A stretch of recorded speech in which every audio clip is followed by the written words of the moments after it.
All right. We are on live to celebrate 8 years of Astonishing Legends. We're going to be talking for 3 hours, or Forrest is, for the most part. No, just kidding. Ooh. And Forrest, how you doing tonight? I had to be here, so I guess you did have to be here. So what are we all doing here? I mean, it's really a star-studded cavalcade of not only our friends but great podcasters themselves, people of note. And yes, somehow after 8 years, we've all gotten to know each other and become great friends. And it's weird, yes. But it should be weird. It's October, so it is. And here's what I'd like to do. The first thing I'd like to do is welcome up one of the original parts of the heart of our show, who's joining us for a little bit tonight, Miss Tess Feifel. Who is going? Tess had plans tonight, but she's making an appearance. We ruin those, yeah. Like all of her plans. As long as she's been with us, we find a way to ruin her plans and force her to be on the show. But we're so glad she's here. Yes, we are. So I'm going to bring her. I'm bringing her on myself here. And hey, Tess, she's directing air traffic. It takes a few seconds to catch up. For some reason. There we go. Okay, there you are. Can you hear me? Yes, I can. Or my boyfriend's borrowed headset, because we're recording, obviously not in my book-studded usual background. Yeah, so why aren't you home tonight again? There's a party at my upstairs neighbor's house, and all you can hear is high heels, which, peace and love to them, but I'd rather not have a poltergeist situation on our hands. Right. What about the house music? Is it just They're big EDM fans. Oh, are they really? All right. So I want to bring, there's a lot of people backstage, and a few of them don't have a lot of time. So I'm going to bring some other ones up now. And, so let's get everybody else in here. Actually, Ed, who is the mechanic, I should say, is our director. We're going to bring in the folks that are backstage, some of whom you'll recognize. So let's see if we got everybody now. I think we do, right? And yeah, everybody's in here. So let's start. We're going to say on the second row here, we have Dr. Chris Cogswell, or Cogs, from the Mad Scientist podcast, an old friend. Next to him, also from the Mad Scientist podcast, and also Whatever Remains, Marie Mayhew, who is a longtime friend, also Team Giant Squid from on Twitter. We have Mr. Richard Haddam, which anyone who knows the show will be very familiar with, of course. And then we also have Mr. Chris Williamson from Chasing Earhart and Vanish Pod and just all things in general. We stay in touch with him pretty frequently, so we're glad to have him here. And I can't believe it. I can't believe the show's been around 8 years. Everybody here has been a part of it. Tess, obviously, you're the one really on the Wayback Machine. Your first show with us was Dyatlov Pass, right? Yeah, it aired September 11th, 2016. Yeah. Yeah. Or 2015. 2015. No, 2015. Yes, I graduated in 2016. So I've been here since college.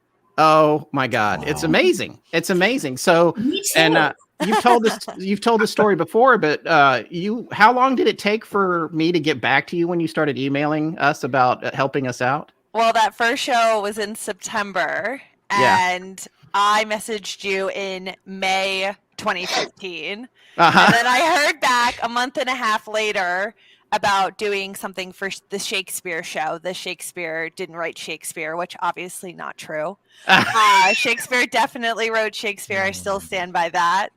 And then I was so excited to hear myself on the show because, just like most people listening, I was a listener for a year before I reached out. So yeah, I heard myself. I ran down our beach house stairs, which were built 3 inches too short. So I fell down the stairs trying to show my mom, who had no idea what a podcast is or was.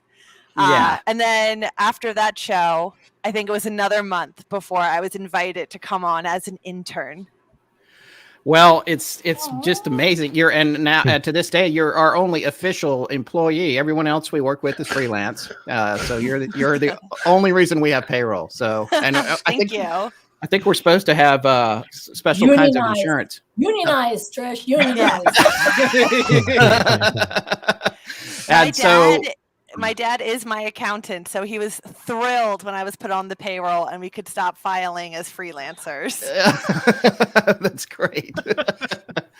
Well, I guess too, the other thing I think that's really interesting, I'm going to be showing some pictures later. I don't know if you'll still be here, but we have a photo of us in Kansas, which was if that was the first time we met in person, was in Atchison, right?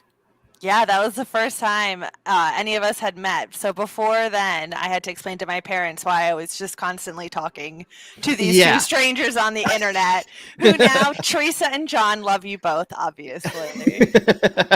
Yeah, I mean, to me, that was amazing. So when you think about that, Chris, when was the Atchison, what year was that again that we went to? That was 2018, I think. 2018. So Tess, you'd been with us how many years before we met in person? About 2.5, almost 3. Isn't that crazy? That's crazy. Yeah, she was the surprise guest. We had the joint panel with you and Gen Y, and we were teasing for weeks or maybe even months who the surprise guest might be. Yeah, it was Tess. So I worked at the sign-in table, which was really fun because no one recognized me, obviously. That's right. It was great. Yeah, that's right. We did that panel with Generation Y. That was a lot of fun. I think we also, as just so everybody knows, Chris and Marie both been in our orbit for a long time, or we've all been in each other's orbits for a long time. Chris started his own show not too long after. So when did you start Mad Scientist, Chris? So I actually started Mad Scientist, I think maybe 4 or 5 episodes after I started doing research for you guys. Right. And you realize, man, these guys are not making it. Well, I can do this so much better. Research. You know what's so funny is I'll never forget, your one piece of advice to me was record a bunch of episodes first and then like edit them and make sure they're good and then release them all at once. And I didn't do any of that. Right? I literally recorded my first episode in a wooden box full of acoustic horror, and thankfully it's gone great from there. So yeah, it's in the Mad Scientist now. We've done we're on season 6. That's amazing. So, crazy. Yeah.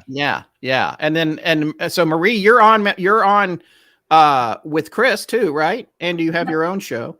I do. Whatever remains. Yeah, it's the same trajectory. I think I found you guys after I got fired from a job and I had a lot of time at home. I was listening to podcasts, and it was the I can't remember what it was, the Polybolus. Polybius. Yes.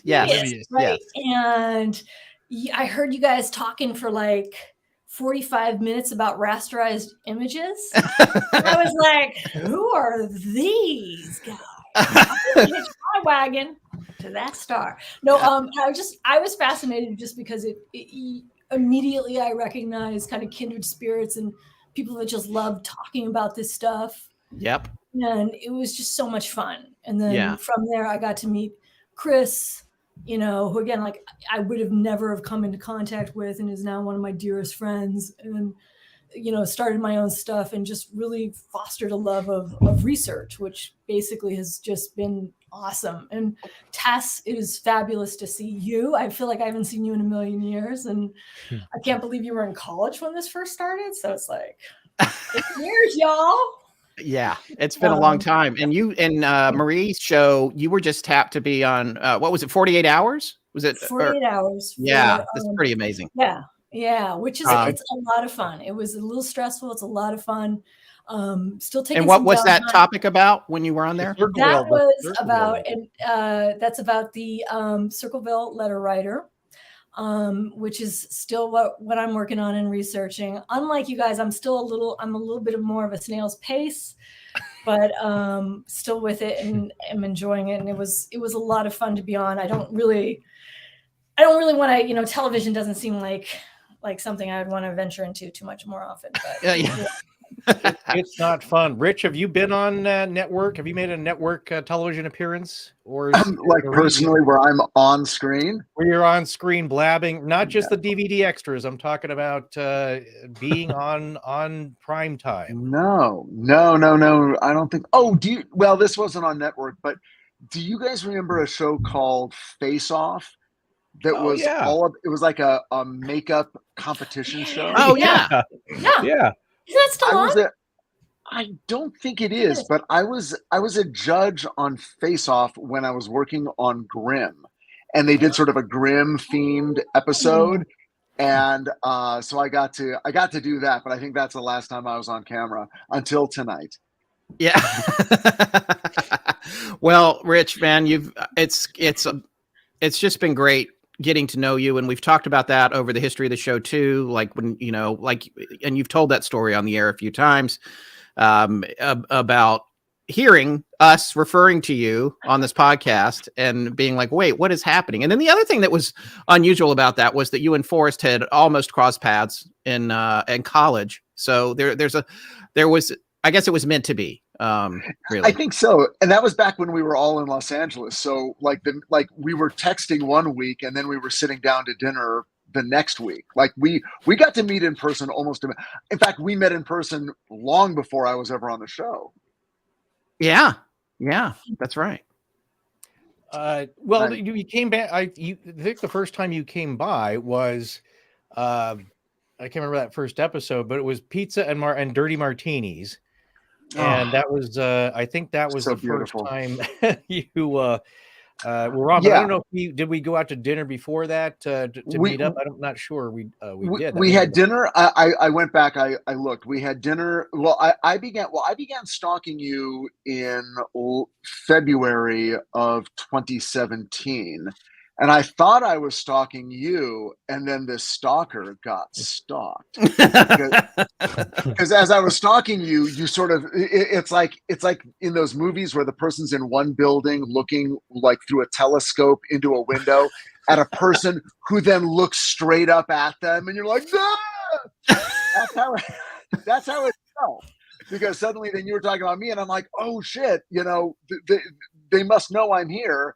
Yeah. And then Scott, you and I started texting, and then very quickly after that, you and Em and Forrest and I and Susan all had dinner at the Raymond in South Pasadena. Right. And that was in March. In fact, I think that was March 8th of 2017. And then it wasn't until May or June that I was on the show. And the first show we did was just an interview. And then the second one was Orfeo and Angelucci. Yes. The secret of memories. Well, the other thing is that it's all weirdly local to us because that exactly.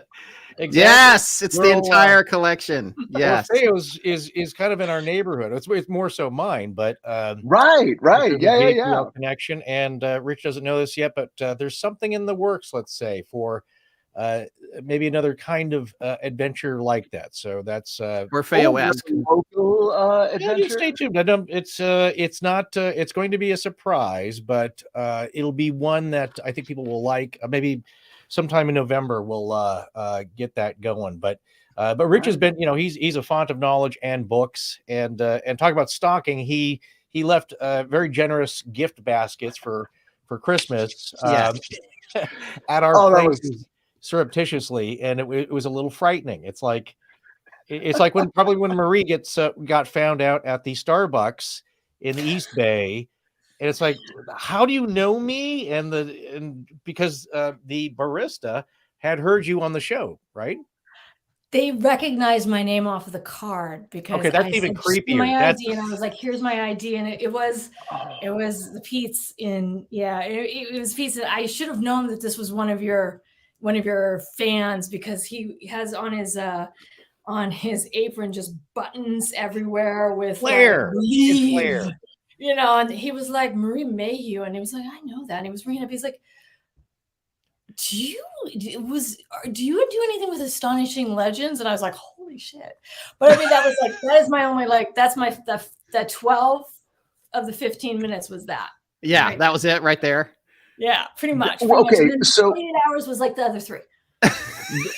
Marie, that's amazing. Has anyone on this screen, anyone else, including you, Scott and Forrest, been recognized in the street because of swag you were wearing or your names or anything? Just someone going, oh my gosh, I love that show. So anybody? Yeah. I have, yeah. What? Cogs has. Yeah, what's your story, Cogs? So I used to work. So for a while, I've lived in New England now for like 10 years. But for a little bit, I lived in Minneapolis, St. Paul. Mm-hmm. And the DoorDash, the food delivery service, right, is super popular in Minneapolis, St. Paul. It's awesome. It's a great service. Love it to death. And one day I was at my day job. I was a petrochemical engineer. I was really frustrated because some math I was doing wasn't working out or whatever. And I ordered a burrito, and I watched the burrito just sort of like circle my building, but never make its way inside. And I had a meeting coming up. I had a meeting in I ordered the burrito. I had like 2 hours before the meeting.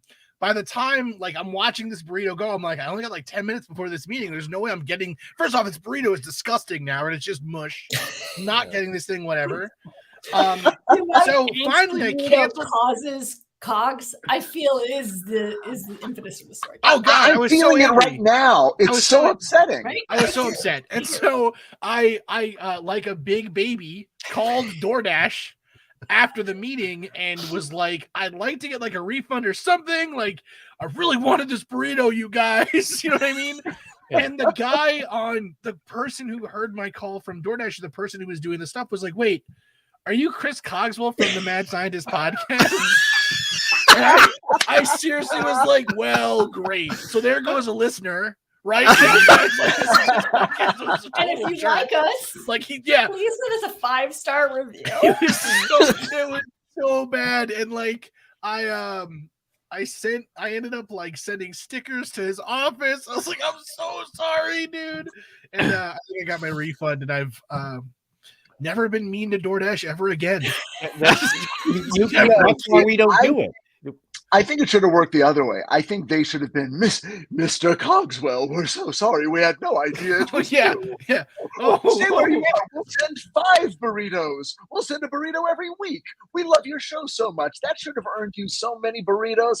That's 3 burritos for life. I love the show that much. No, I was gonna say I just left. We're always surprised when it's not our parents listening. So it's always such an honor. It's such an honor always to meet somebody who's like, I really like your podcast. But yeah, the one time that my someone mom only gave me 3 stars. So that's true. Yeah, you are not. You are kidding. Well, no. He gave you 3 stars. 3 stars. Marie, after all the things you said about her, I'm surprised you even got 3. I'm surprised too. But she was a forgiving woman. But yeah, no, the ones she really loved were our hosts of the night, and honey, it's just so lovely to listen to them. They have such melodic voices. I just think that their tone is just right. And she was a huge fan of Coast to Coast as well. Okay. She was an aficionado of all things weird and spooky from the 1970s. And when I did turn her on to listening to Scott and Forrest, she was like, honey, I love to listen to them. But Marie, wasn't she upset? Wasn't she upset that Scott kept on interrupting Forrest, and then she left that comments? I hope not. I hope not. But she was always like, I feel like they just have this banter, and I'm like, thank you, Mom. Yeah. And yeah, they're great. Really quick, by the way, I just want to tell you, I'm a huge fan of The Lost Room. I know you've probably heard this a lot in the past. If you haven't from them, I am a huge fan. I thought it was a wonderful show. And isn't it good? I think you got ripped off a lot later on with a lot of other shows like the Warehouse whatever that was on Sci-Fi. It's really good. It was really good. That is so fantastic. I'm so glad you said that. It's one of my most favorite things that I've ever worked on. Anyone within the sound of my voice, if you're looking if you've watched everything, watch The Lost Room. Now it's from 2006, I believe. Whatever. So either order it on DVD or search it down on your streaming. But check it out. It's 6 hours. It's so much fun. Marie, I'm so glad you said that. That's cool. It's really great. I don't think I knew about that one. Yeah, it was a mini series. It was one of the only things I was the executive producer, and I worked with the 3 writers. They created this story, over a course of years. And it's the only thing, I think it might be the only thing I've ever read in my career that I wish I had written. and I was, the scripts were sent to me. They'd already written all the scripts. And I remember I was up in Yosemite reading and just getting so engrossed. And there's a thing that happens in that first hour where you begin to realize what the concept of the show is. And the top of my head came off. I'm just like, this is amazing. And I just kept reading, and every episode got better than the one before. So it's fun. It's funny. It's scary. It's weird. It's very Astonishing Legends-y. So definitely check it out. Okay. Even more so, I was blown away by Miracles, which is it's really cool. It's tour de force. I think because it is, when you watch a show and you're then checking the research, it's like, wait a second, when did X-Files air, and who's ripping off who? Who's zooming who? And you look at some of these concepts. What's interesting is that and I watched every behind the scenes interview, and looking broadly on the topic and the genre that a lot of us are in, is that it's like when you see something on Twilight Zone, the original series from the early 60s, and they're talking about a concept that we have terms for now, but they didn't then, because it was, of course, nothing is new under the sun. Shadow people were called black monks back in the Middle Ages, and now we have different terms for them. And it's like when you see something on Twilight Zone, or in this case Miracles, it's like, I get that. We talked about it on the show. We've heard stories from people, so it's very prescient, ahead of its time, I think, and influential. But I think that's a nod to Rich's breadth of knowledge, and incorporating that into a story that isn't boring and sucks. So that show, well, thank you, Forrest, because I know you watched a bunch of the episodes, and that show, again, being just right in the wheelhouse of anyone who likes this show.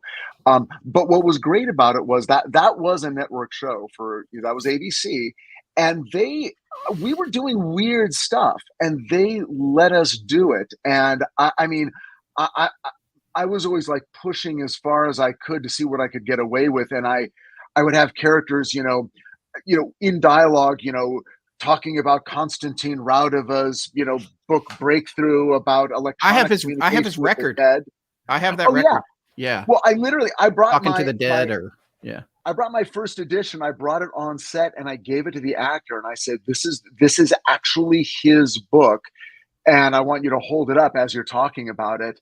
And so you can sort of I just put every single thing I loved into that show, and they didn't stop me until the 13 episodes were up, and then they canceled it. But I got those 13 episodes, so they're out there. And you guys, and again, anyone within the sound of our voices, if you watch this show, you'll be like, "Oh, this is like," you'll be looking for Scott and Forrest in the background of the shots.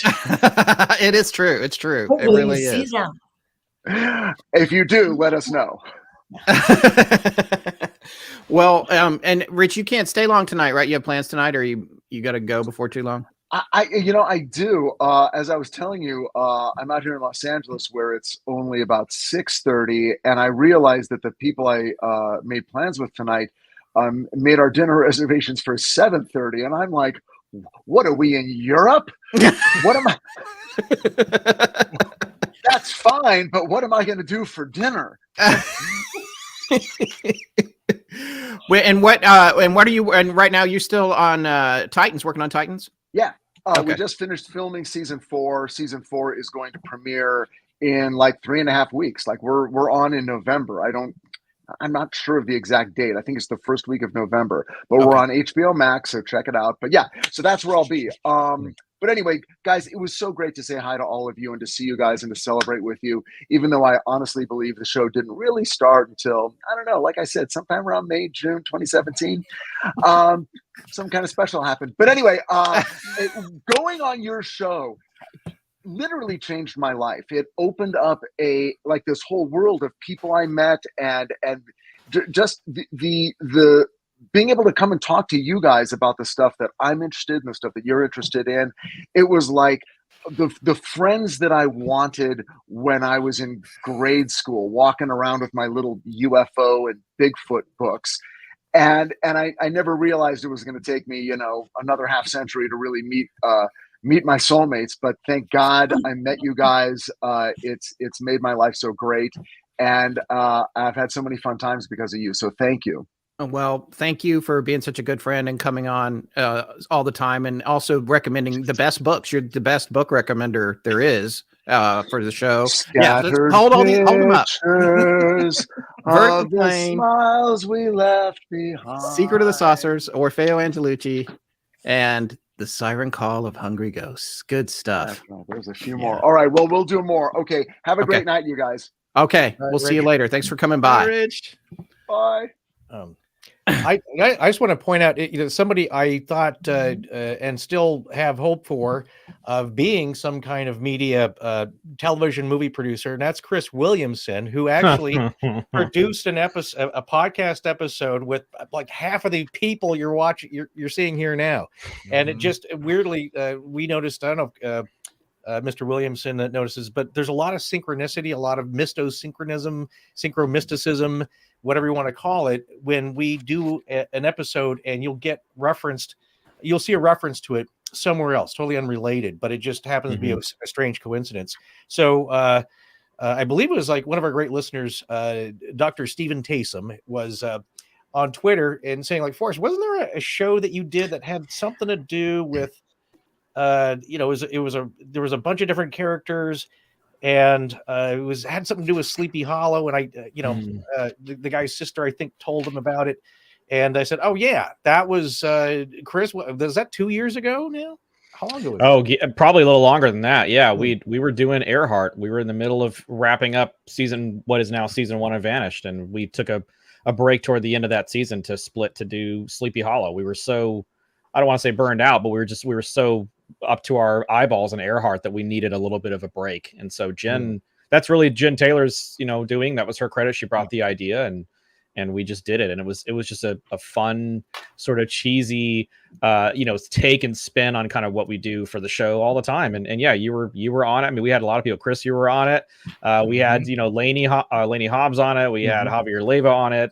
Jim Harold, Jim Harold, the icon, was a part of it. I mean, it was just a lot of fun. Jim is stopping by later, by the way. Good. Yes. Jim is amazing. And then we had just a bunch of people participate. And of course, Forrest, you were great in it. And it was a lot of fun.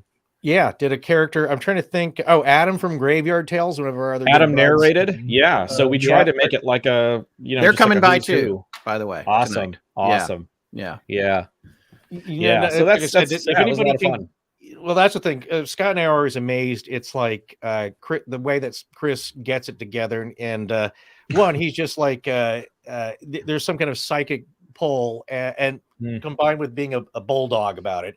And he just gets people to do stuff, and next thing you know, he's got a show produced. So that's the same way with the Earhart panel. That had never been done before with as many experts at one time, and then us with all those experts, and then us. Yeah, that's, it's like me being on History's Greatest Mysteries. It's like, are you sure? It's like, are you sure? Marie did a whole season on Circleville. She's incredibly well versed, and she can tell you it's torturous. It's like it is. It's like being in one of those true 48 hours in the interview room where they keep you there for 10 hours, and you got a Zagnut and a cup of coffee, and they just come at you for 10 hours with different questions, and it's just trying to trip you up. And she did a remarkable job. But it's it's like with Chris, it's I think on that panel, if we stuck to one thing and that you know of, you can kind of get by, but you're just in the midst of people who standing on the shoulders of giants, that these people have spent their lives studying this thing, and you get them all in one place, and it's intimidating. And then also managed to scare the crap out of Scott for the rest of his life. So, well, that was a sidebar, but that was just icing on the cake. Just as a side treat. I was expecting like, well, this will be this point, because I was expecting it to be like. Did you just mention the Sally House? Yeah. No, Sally has a way of changing people. That's what I was going to say. Is that well, it wouldn't have happened if we hadn't met Chris. If we hadn't have covered Earhart in the first place, and then gotten Chris roped us into Atchison, which I don't even like flying over in a plane now when I'm going across the country. We really did a number on you out there, didn't we? Yeah, it was. It's a spooky town. I do love it, actually. I do love Atchison. It's quickly. It's a I'm very going to cool say just to relay an anecdote. First of all, we have a question it's somewhat directed to me. Rich is gone, but Jenka79 is asking if I ever gave Rich his bathrobe for all of his appearances, kind of like on SNL when you're I think it'd be a right. You get a shirt. You get the smoking jacket. Well, I'll just say I've not recently visited a hotel swanky enough that they have the waffle terry cloth robe. So next time I do, I'm snagging one for Rich. I'm going to just write on it with a magic marker with a Sharpie, the little AL logo, and that'll be his gift. But we should make bathrobes. That's a great idea. We should. That's it could be something in the and Janka says shots. Everyone, yes. When we say you sold 2 bathrobes if you make them already, for sure, because we'll take 2. Exactly. We do have onesies at the behest of our terrific sound editor Sarah. So those are cute. So we got. And here's the thing, we've read about we've received over 100 stories for our Halloween show. I personally read about 50 of them and still going through them. But I read all of them. Don't worry, everyone. Yeah. Well, we're going to read all of them, though. We're both going to read all of them. We will read all of them. But it's at some point. But it's just if your baby's spoopy, get him a onesie. The other thing is, I was going to say about, like, Scott always makes that joke of not wanting to even fly over the Sally house. One time I was on a flight where that does not sound that impossible, depending on what it is. I've told Scott this before. I was coming back from, I think it was for a work event, but we had already done the podcast already, so we were very well aware of it. I think I was still working at this other job. I don't think it was coming back from Atchison, but maybe it was around that same time. But I was on a Delta flight, where you have the flight tracker in the seat in front of you, and it was a long cross country flight, and I could feel the plane kind of turn slowly, and it's like, well, that's weird. It's pretty much a straight shot all the way back to LA, and I could feel it kind of just slightly turn. So I punched up the flight tracker. And I noticed that the flight did this and made a little crescent moon move, a half circle as it's going. And I was like, well, let me zoom out. Where are we? And it's like, we're in we're just over the northeast corner of New Mexico. And what's there? Dulce Base. Mm-hmm. Yeah. And they had literally did a crescent moon maneuver around. Well, it's a military base anyway, and that's probably just Dave. Yeah, but supposedly it's got underground floors with cows with human heads. There's remember the Drew Carey show, and I think it was Diedrich Bader worked in that lab, and they were making all kinds of weird hybrid animals, and you would just see them run around occasionally through the halls.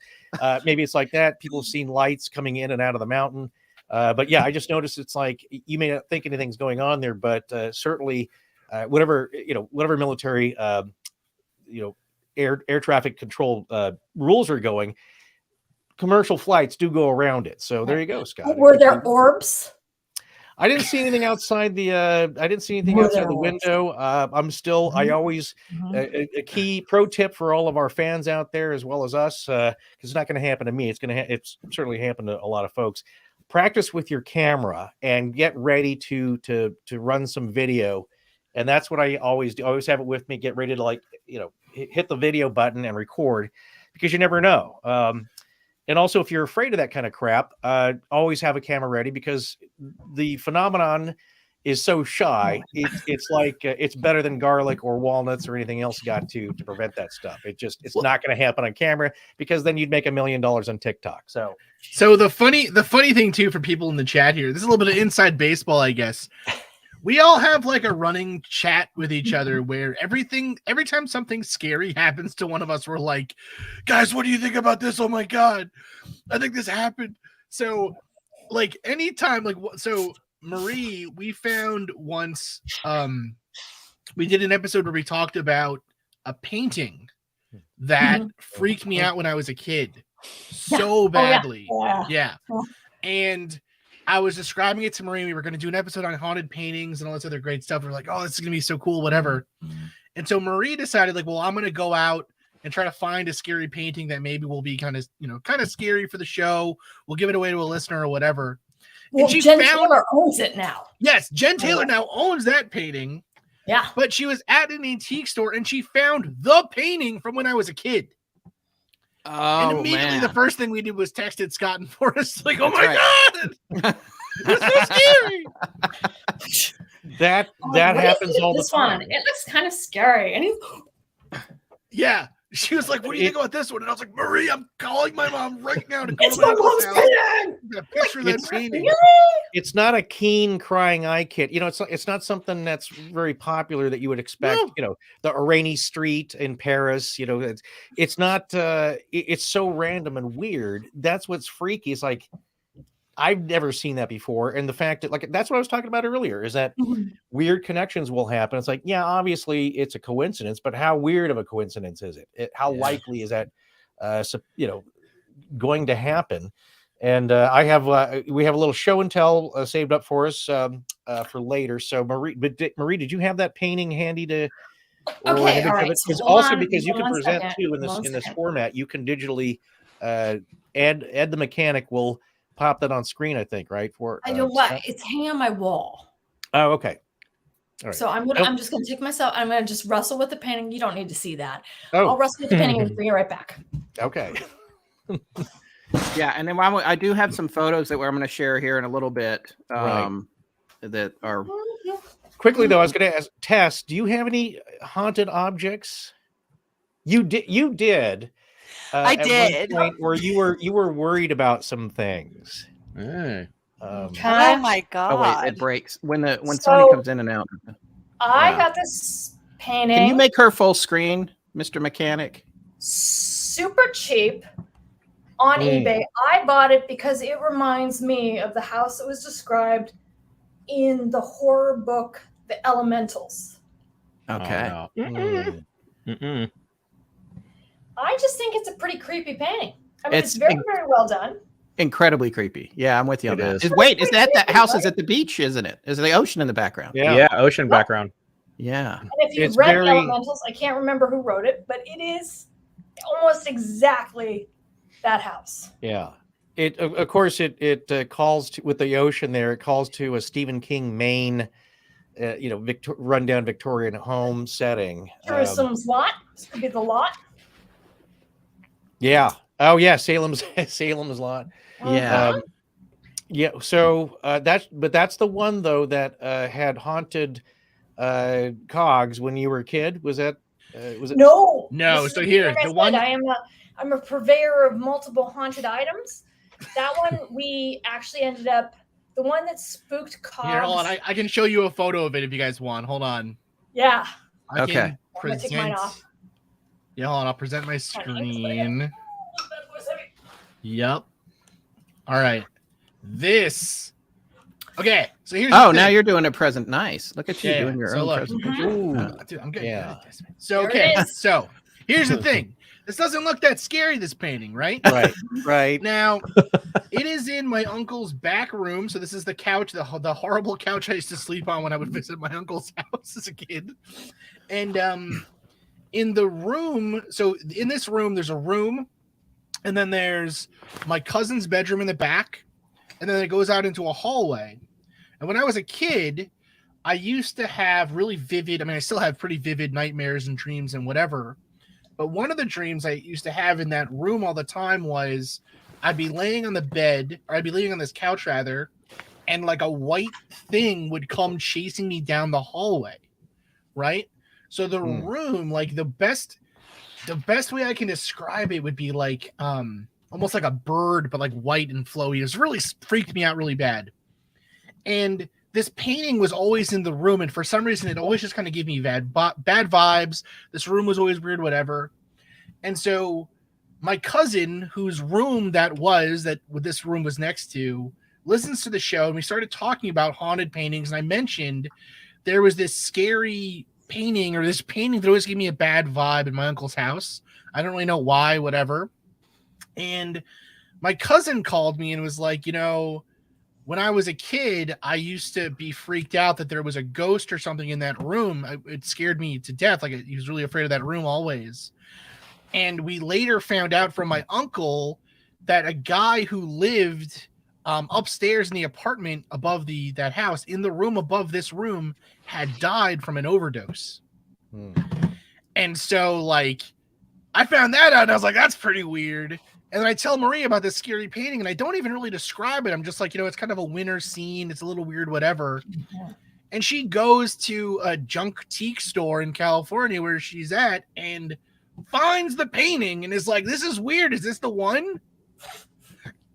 Freaking. And okay, we later find out that it's like my uncle and aunt clearly, when they came here from Italy, just bought like a mass-produced painting out of Macy's or something. But it's still scary. I don't care what anyone says. It's still scary to me. It's there's a mood. Chris, you should be worried because Jen owns that painting. I did a little bit of touch up to it, but that is the painting. She's no longer my co-host. I just texted her and we just cut ties. So send your resumes to. No, I'm just kidding. I'm just kidding. Oh my God, that's crazy. Well, everybody's had more of a haunted experience, with a residence than we have. Even Chris Williamson here, that when you were living in that rental house in Atchison, some weird shadows. Oh man, yeah. My wife could tell you probably better than I could, but there was an instance where all the houses in Atchison are pretty old for the most part. Yeah. The one we lived in was like 95% haunted. Yeah, they're all very, very haunted, and there were multiple occasions that involved my kid actually. Yeah, where he would come downstairs. There was one time where we were sleeping, and the room was set up such where we could sort of see into his room a little bit, like his door, kind of the way it was set up as kind of like a circular thing. And I was literally, the lights were on, kind of dimmed, but I watched a shadow of who I thought was my kid walk past that doorway and into the bathroom. And I got up maybe 10 seconds after that, walked in, and my kid was asleep in his room. So it was a kid. It was a small shadow. So we had that happen. And just like a week or two later after that, my kid was, I guess, apparently sleepwalking. He does have a little bit of a habit of that, but he was playing with somebody, and my wife couldn't figure out, what was going on, and he wouldn't sort of like snap out of it. He's like, "Can't you see the kids? They're here. Like they're playing," and he had no recollection of it the next day. And he was probably, he's 13 now. He was probably 10 at the 9 or maybe 10 at the time. So a lot of weird stuff. There was another instance where my wife and my son were out of town. They were back in LA. And I was by myself, and we burn candles all in our house. We have this, the good smelling candles. This was a 3-wick candle. It was down to the metal. So you know how that works. You can't light it if it's down to the metal. It just doesn't light. Yeah. Well, I'm sitting on the phone. I happen to be talking to my wife. It's probably like 11 o'clock at night. And this damn thing just lights up like somebody lit it, all 3 wicks. And I was talking to my wife, and I said, "Look, this candle just lit up." And she goes, "Oh, well, just tell it to go. Just talk to it and tell it to go away." Hell no. I slept with every light on that night. I probably didn't sleep, now that I think about it. It was just really weird stuff. So we had a few interesting things happen to us. And of course, Atchison is an extremely haunted town. It's a big part of their tourism market there. It's Sally tends to get a hold of people and that was, that house is, we could walk to it. It was right down the street, basically. Yep. I remember that house. I'm sure you do. I'm sure you do. There's another, but in talking about strange coincidences, because like I said, stuff happens to us and it's like, well, you can kind of, it's nothing materialized in front of your eyes, but there was this very strange coincidence involving some old Amelia Earhart materials, like it was a newsletter that was in a box. Or I don't know if you want to tell that story or not, but it's quite a coincidence. There's a couple. Sorry, which one are you talking about? Because there's a couple of them. Well, there's a couple. The one that somebody asked you to like they said, is this the signature? Is this the signature one, or she supposedly signed a? So there's a really crazy, fun, quirky story. Lou Foudray, who recently passed away not too long ago, was the curator of the Amelia Earhart Birthplace Museum for 30 years. Yeah, and she used to host tours in there. And one day somebody came in with a group of people, and she was looking on the signatures. Later that night, everybody who signed the guest book, and somebody signed it as Amelia Earhart. And that's just, it could be anybody that's doing that. But what's interesting is Lou, the signature was very scarily accurate to Earhart's actual signature, her old signature. And so she had it actually checked out by a couple of forensic handwriting analysis experts that were local to Kansas City in that area, and take it for what it's worth. But they both said this is like an exact match. Like this is really weird. And so that person obviously never came back, but that was really weird. It's like Earhart came in and signed the guest book, years after she disappeared, supposedly, and just, that was it. And it was so there's a lot of weird little like quirky Earhart things. People claim that they've seen Earhart or talked to Earhart, or certainly in the house for sure. In the Birthplace Museum, she would come, that she would come back. And that oddly enough, there were some stories of people seeing her as a child in the house, which is very interesting because she was never there other than the time she came back to Atchison a couple years before she disappeared. She was never there like as an adult, so she would have been there as a kid, and so they see her as a kid, which is kind of interesting. So Interesting. Yeah. I don't. So you're in Kansas City now, right? Yeah, we're about 90 minutes east of Atchison. In a little town called Oak Grove, right outside Blue Springs, Independence, Lee Summit, and those areas right there. So yeah, we've been out here for a while now. Lee Summit is part of that, also part of that haunted triangle, isn't it? I think there's you don't know about that. It's all haunted. There's all kinds of crazy fun stuff out here. We're just digging our heels into Jesse James right now, or I am starting to advance stuff for Jesse James that for that series we'll be doing for season 3 of the show. And there's a lot of weird, haunting Jesse James haunted stuff, and it just gets crazier and crazier the more we look into stuff. So quick plug for what you're doing right now. I think with Vanish, what's the story about the judge? There's a oh gosh, so we just put out part 2 of that, Judge Joe Crater. I had complete ignorance on this case. I had not heard of it, and I didn't know really anything about the history of it or anything, and Jen sort of brought it to the table for season 3 of the show. It wasn't part of the original lineup, but as soon as I started looking into it, I was like, wow, this is a crazy case. He was a very well-known judge. He disappeared on August 6th, 1930.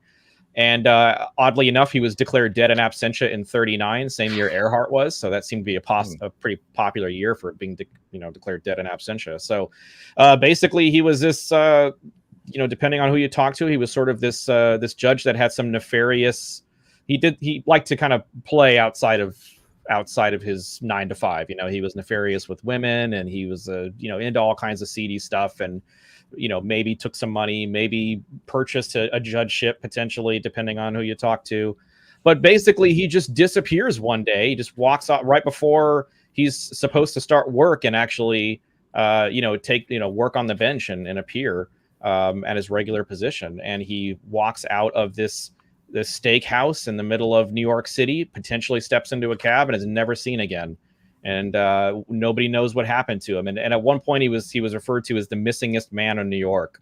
It was a pretty big case. And we started covering it live in Dallas at Laney's convention. And we just released part 2, and that's kicking off season 3 of the show. So it's a really interesting case, and it's a good, fun one to start before we get into Zodiac, which is officially going to kick off. Well, not officially. It's going to really get into the nitty gritty for season 3. So nice, nice. Yeah, we got some big ones. This one. We're doing Hoffa. People have requested Hoffa like crazy. Did you find him? Because I think that'll be the ultimate finale right there. We have right. We have this joke that like we're gonna go we're gonna disappear looking for Hoffa. If something happens to us, then right. You guys know now. We're saying it now. So yeah, we got Hoffa, we got Jesse James, we got Zodiac, we got Alcatraz, we got Amy Johnson, a bunch of big names coming up in season 3. So we're in the throes of it right now. Yeah, that's great. Very cool. What are you working on, Cogs? What's floating your boat lately? So Marie and I dragged Marie really deep into UFOs for like 3 years, 4 years. Just loved every minute of it. Kicking and screaming into the world of UFOs. And for people that don't really follow our show or kind of follow us on social media, so I like to get if I'm going to get into something, I'm getting into it. So I did the MUFON thing and talked to a lot of researchers and went on UFO hunts and all that kind of good stuff. And I'm done with that. It's kind of, I get enough death threats. You know what I mean? Yeah. I'm kind of done with them. I don't want to be involved in UFOs anymore. And so now we're actually digging deep for this next coming up season into magic, into occultism and stuff like that. So something that I mean we've been reading about for forever. I've been collecting and reading books of that stuff since I was a kid. You know what I mean? Like, so I'm super into it, and already having weird stuff happen, which is kind of cool and kind of scary. But pretty cool. Yeah. Are you talking about stage magic or magic with a K? Magic with a K, Forrest. Okay. Yeah, we're gonna get like one day I'm just gonna disappear and you guys are gonna be like, you guys can do the podcast on my disappearance. That'll be fine. I give you the rights now. Full circle. Yeah, full circle, right? It's all connected. It's all connected. Right. But yeah, some really cool stuff. Like, we I started drawing a tarot card every morning, right? Just to see and whatever. And multiple times now I've dreamed of a card and then pulled it that morning. I like that. Kind of weird stuff like that,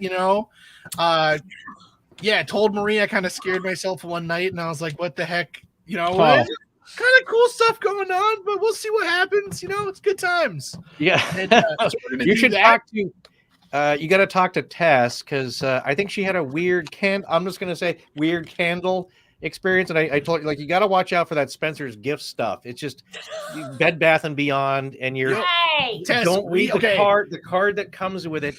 I have another good friend of mine also had a very strange experience, and it was a set of candles from one of those shops, and it's like, I was like, would you say? Would you do? Right. She's like, well, there's a little thing that you read when you light them, and then next thing she knows, the TV's turning on in the middle of the night. And the same thing with the candles. I think the candles lit themselves. Oh man, yeah. So, yeah. That's what happened. What happened to you? Yes. With the candles, my mom. Just any weird stuff in your place, because there's always weird stuff going on. There's always, I live in a building which I know we have a few Scottish people watching, even though it's like 2:30. I know. Yes, and also a shout out to Steve Taysom for making a very generous donation to us through YouTube. Which I didn't even know you could do, and then it popped up. So thanks, Steve, for that. And Jenka. Thank you. Yeah. We also have a few Facebook mods in here, Golden and Dave Gibson. So hi. Yeah. But what you were referencing earlier in my apartment. So my apartment is old by American standards, not old by European standards. So I'm just caveating that now. It's over 100 years old. It's a DC row house that's cut in half. So noises happen constantly. Like, that is not new. Mortar falls because it's old, not because it's haunted, kind of thing. So you get used to the noise, you get used to the city. I also live on a hospital route, which Scott and Forrest know well, because whenever we try to record, there's a lot of noise if I record in my front room. But I was actually, if anyone remembers, our kind of this, what is it called? It's not Astonishing. I want to say Astonishing Madness. When we had all the Legenders on, and the Bubby voice story and Quaid's story. Oh, Archipalooza. Archipalooza. Sorry, that was our 100th episode series. Yeah. I haven't even had my fireball shot yet, and I'm already forgetting things. But I actually talked to Lauren last summer, and we took 3 hours, and I kind of got an extended story of her family. Don't want to share too much because, it's not approved or anything, but Scott Forrest and I all talked about it. It was a pretty intense experience. When I was recording with her and writing notes, physical notes, I started getting freaked out a little, because obviously everyone who's heard the Bubby voice story, I mean, that happened years ago, and we still get comments and emails about it. Yeah. So imagine 3 hours straight of that. And I think when it ended, her and I were both kind of happy, even though we are friends. And I called Scott and Forrest and kind of filled them in and said, hey, I'm going on a walk. I'm kind of freaked out. Just so you know, I don't want to talk about it right now. I'll talk about it later. So when I got home, so like I said, I live in a townhouse that's cut in half. So I have a stairwell that goes to nowhere. It technically goes upstairs, but for all intents and purposes, goes nowhere to me.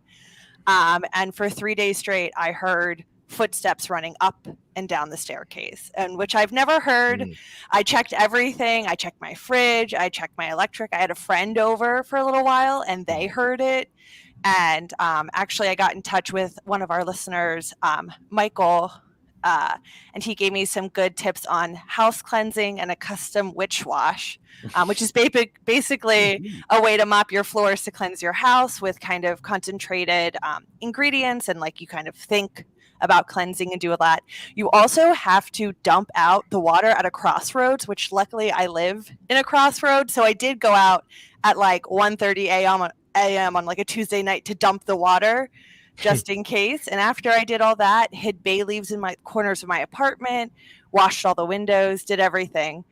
It stopped, but I did end up, through his suggestion, a couple other people's, burning the notes that I wrote after digitizing them. Don't worry, I'm a consummate researcher. You know what is so funny? I think at when we first met, I would have thought that Forrest would have been the person to have something scary happen to them, right? Because I don't know why. Just because I think for you were always the one who was like, but what if this happened, right? You always made room for the impossible, right? Mm-hmm. Yes, but Chris, you got to realize that's the burrito that never comes. I know. Circling the apartment building. Yeah, no, that's such a life lesson. Like I said, it's like me and Stan Gordon and I. You never lessen your interest in it. And it's like we were recently doing an interview, and Chris, your name came up because it was it's just like we can't, such a sharp scientific mind. Why is he listening to our drivel? It's like it's just baloney. But you have an interest in it, and it doesn't matter what you really believe. Like I said, it can be just for fun or interest. But it's like Stan's been studying it for 50 years since he was 10 years old, and he's like, I've never seen anything. I mean, he's seen evidence. Like he'll get he'll has in his possession a 3-toed foot plaster cast. Sure, yeah. But he's never seen anything live, and everyone else has. And for me, little tiny things have come up, but they're all explainable. It's nothing, it's nothing that I've seen that's impossible. But some strange things have happened. So anyway, Doc, if you you're thinking that I would be attracting that kind of thing? No, just that I think if listeners. At least I look at my own arc kind of thing with the arc, right? Pun intended, Marie. Right. That, I think I started off very, very skeptical, right? But hopeful, right? Skeptical, but hopeful. And I'm still skeptical of stuff that's brought to me. But, weird stuff has happened. And it's like, I don't know, man. Maybe something's really going on out there. It's a little bit weird. But you've never had anything expressly like weird. Do you know what I mean? Nothing. Yeah. I mean, like I said, small things. It's like some things that didn't make sense. I guess it's kind of, it's okay. So I'd like to talk a little bit about your project in a bit here that you've been working on. I don't know what your status is, but Sky Hub, which I think is a terrific idea for kind of crowdsourcing night sky. I was going to ask about that. Yeah, it's like he showed us video. It's like that somebody, one of the units uploaded, where you see this dot in the sky take an almost 90-degree turn, like a billiard ball. That bing. It's like, well, that's not ballistic motion. That's up there in the sky. You recorded it. What's going on? And it's like it's a little too far away. For myself, like one of the strangest things, like I said, the whiskey bottle popping off. It's just weird physics. The thing that I was witnessed by a friend of mine is one of the weirdest things is probably the lion roar out in the middle of nowhere. Yeah, it's like and it's just funny because people are like it's sound bouncing off the ionosphere. It's like I'm gonna have to ask Cogs about that, but I don't think that's how that works. It's like I don't have a radio receiver. There's nothing. But it was so plain as day, and we're out in the middle of the desert. There's nothing around. It's like okay, that was undeniable. But it was it happened. But there's no ghost lion, there's no ghost tiger, or even a ghost liger. It's just a That we weird know out of. of place sound. Ghost leg. You know, it's like when you do it, it's like that's just a weird artifact. It's a glitch in the matrix, whatever you want to call it. Something recently just happened to me while I was on a Zoom strategizing session with Scott. That is, I'll talk about that a little bit later. But it's kind of mundane, but it's just weird in context that this thing showed up. But I've never. So nothing, never really dramatic. It's all little tiny things. And Scott always teased me. He's like, "Man, you never believe in any of these things." It's like, hey, I have to reproach. Oh, it's happening right in front of you, and you're just like, I don't know. That's the point. It's like nothing's materialized. You're nagging I've never seen the ghost. Like Chris has the thing about. Was it the statue in your uncle's place? There's a white bust statue. I remember the story about that. There's something kind of creepy, but it's like it's never anything. Concrete in that you like I said it's small things and it's things that don't make sense by normal physics. It's like for show and tell. So this is the chiastolite pendant that I had that I was I just happened to be wearing it. And again, the context is like when I was wearing it, I was watching The Exorcist because that was last year's Halloween kind of theme. And it's like, okay, watch The Exorcist. What? That's the first rule. Don't watch The Exorcist. It's fine. I have Scott showed his kid that. He was like, that's silly. Yeah. It's like it's kind of silly. So, but here's a quick thought of that because I was actually just thinking about that last night. But the deal is that here's what didn't make sense. It's like I just turned off. Credits are rolling. I just turned it off. I go, it's like, okay, time for bed. I go into the bathroom, I'm going to wash my face, brush my teeth. And I just take this thing off and it just fell apart in like 8 pieces in my hand. And here's the thing about it. It's like, well, it's kind of a thinnish stone. Of course, there's fracture lines and anything. And if I had dropped it or hit it against something and it snapped in half, that makes sense. The fact that I just pulled it off and it was in my hand and now it's in 8 pieces where I didn't squeeze it or anything, like that doesn't really make sense in physics wise. It doesn't it just didn't compute. And I was kind of like a little so taken back. I dropped it, and then the blue tiger's eye stone that fell off the little leather cord.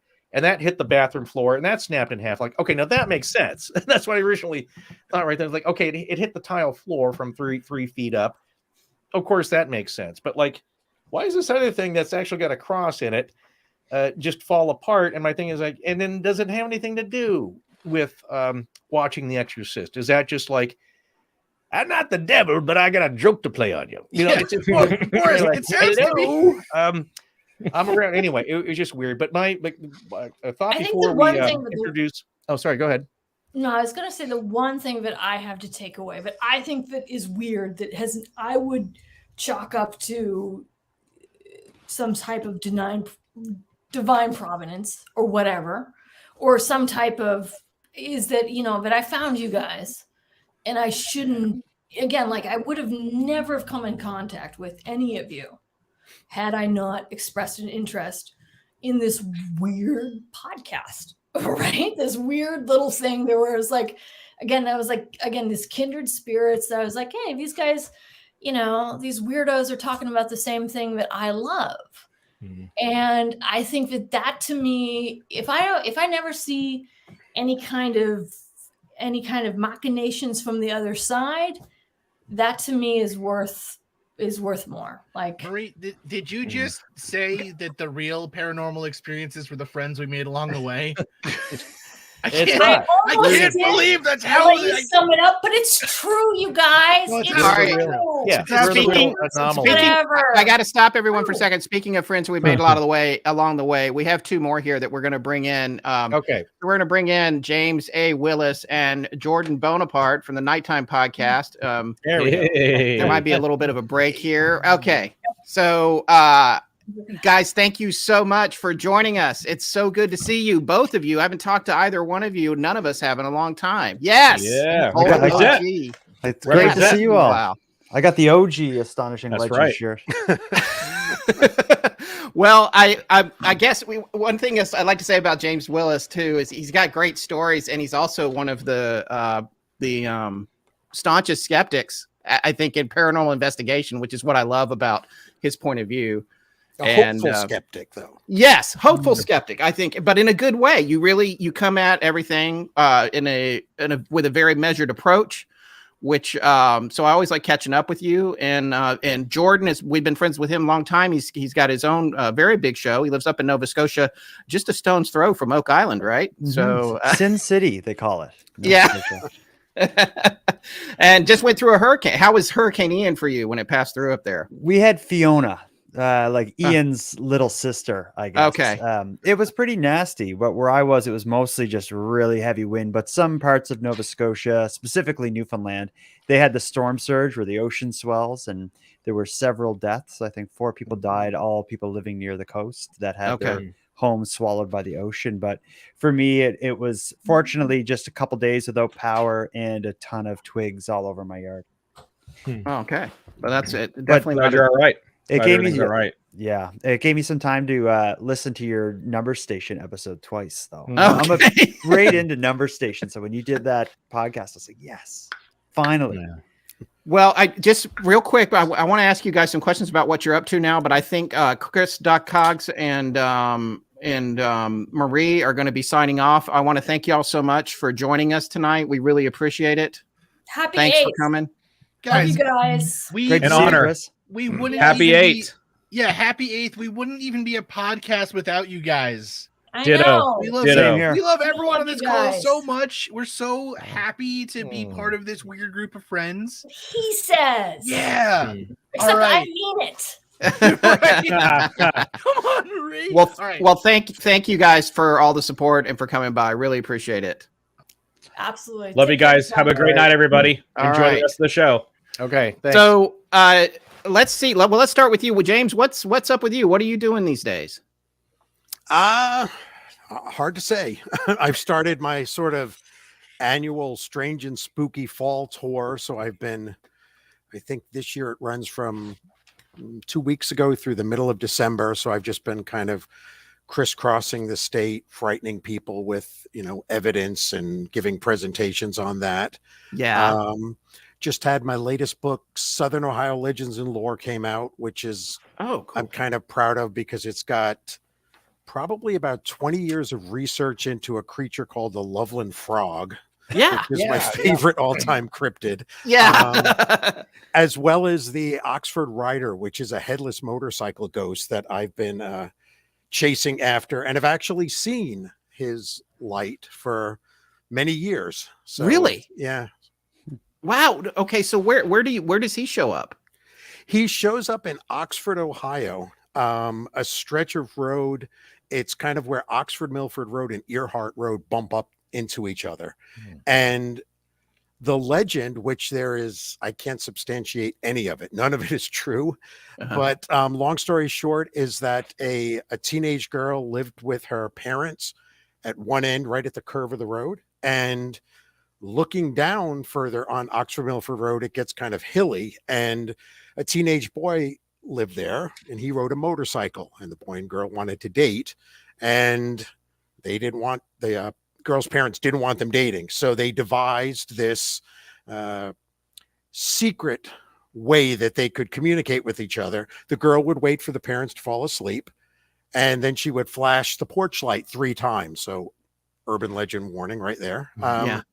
I wish if you did something 3 times, you could get a ghost to appear. It would make my job a lot easier. But supposedly, if you flash the light 3 times, the boyfriend took that as a signal to come on down. And one night he was driving too fast over the hills and he couldn't negotiate the turn. And according to legend, he crashed through a barbed wire fence and came out the other side minus his head. So if you go to this road, again, I can't substantiate any of that, but if you go to the road, you don't have to flash your lights. You don't have to do much of anything except drive up and down the road.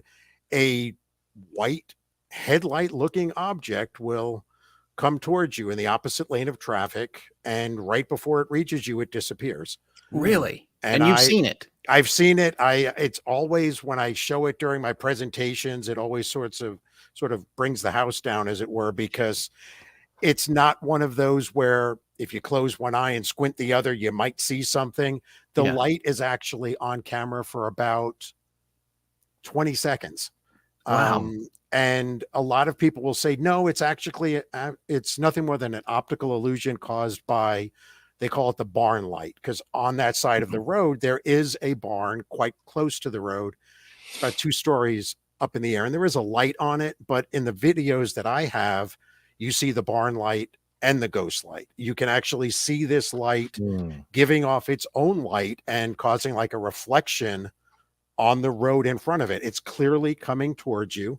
It is the weirdest thing. And I've been blessed enough that my wife and her family, my wife was born and raised in Oxford, and my in-laws still live down there. So every time we go down to visit, it's the family trip. We go to see if we can find the motorcycle light. So my wife has seen it.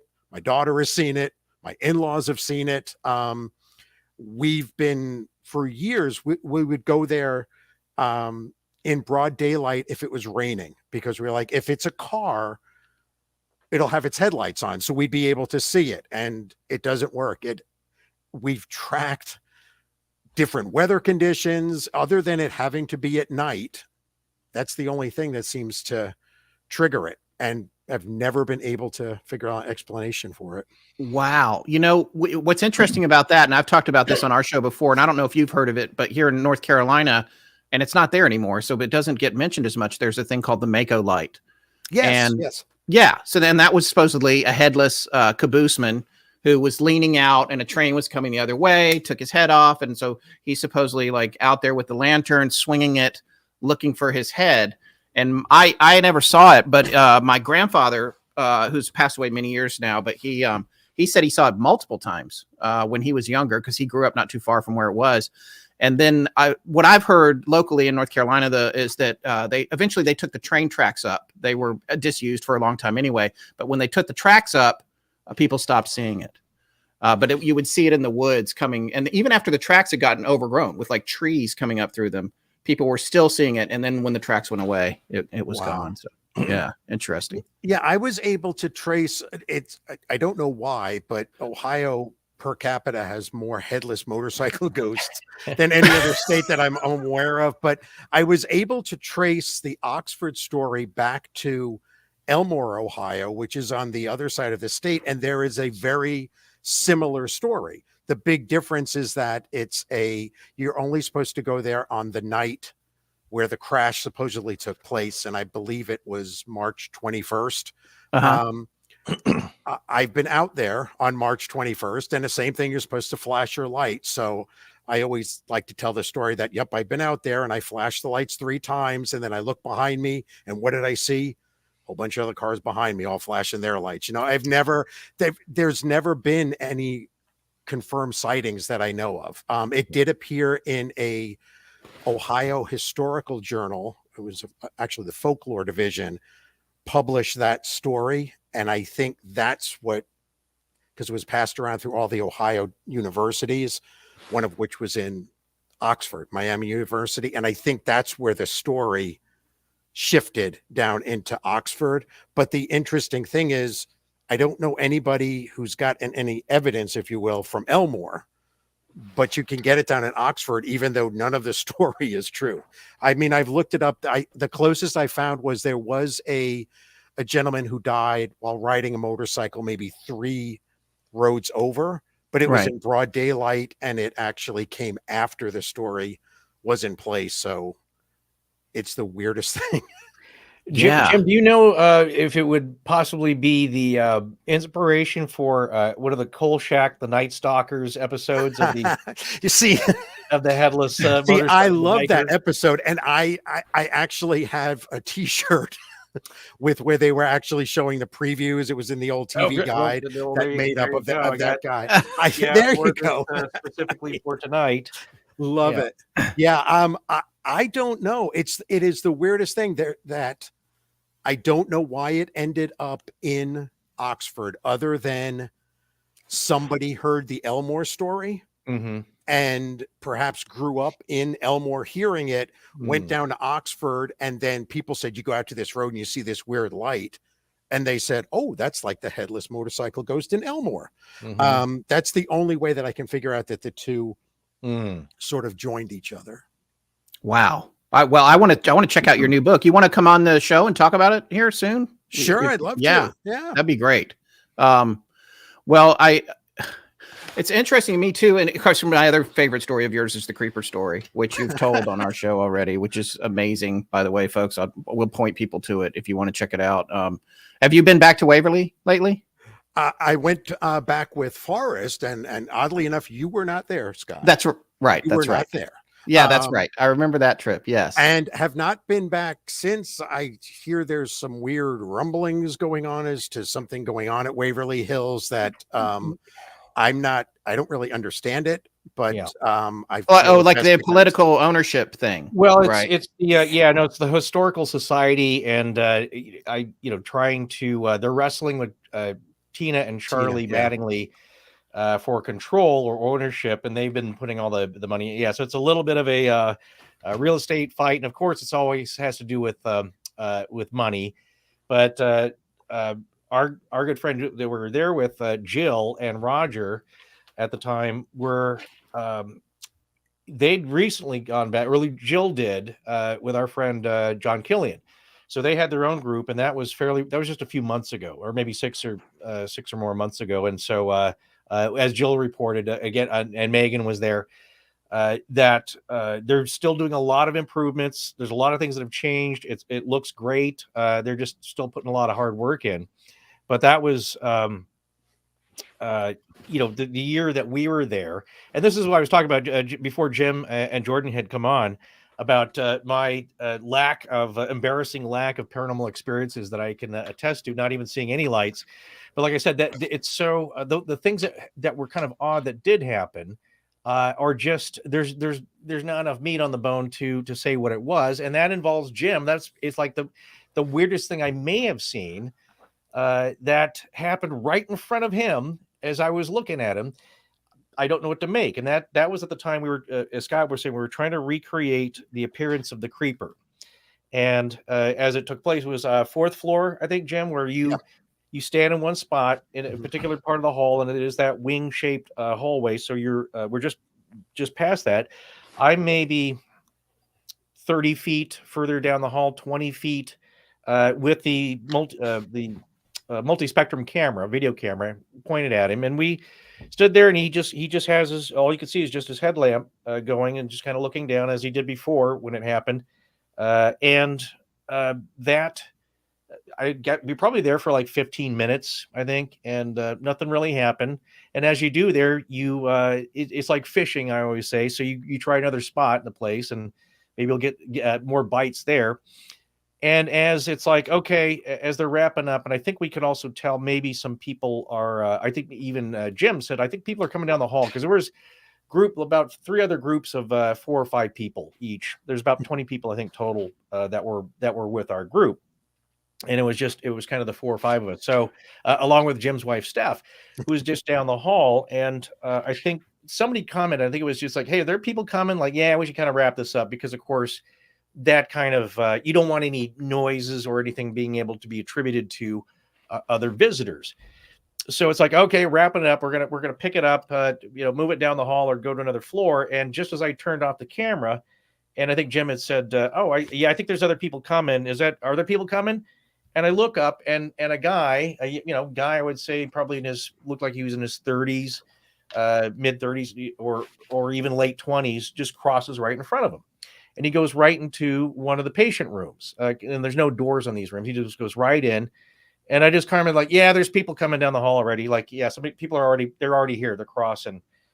And I thought Jim's wife, Steph, had confirmed that. Like, yeah, there's people here. They're already kind of here. And then I realized it's just like, wait a second. And I look in the room. The guy's not there. It's an all open balcony hallway down the entire thing. There's nobody there. And then about a minute or two later, the other people show up.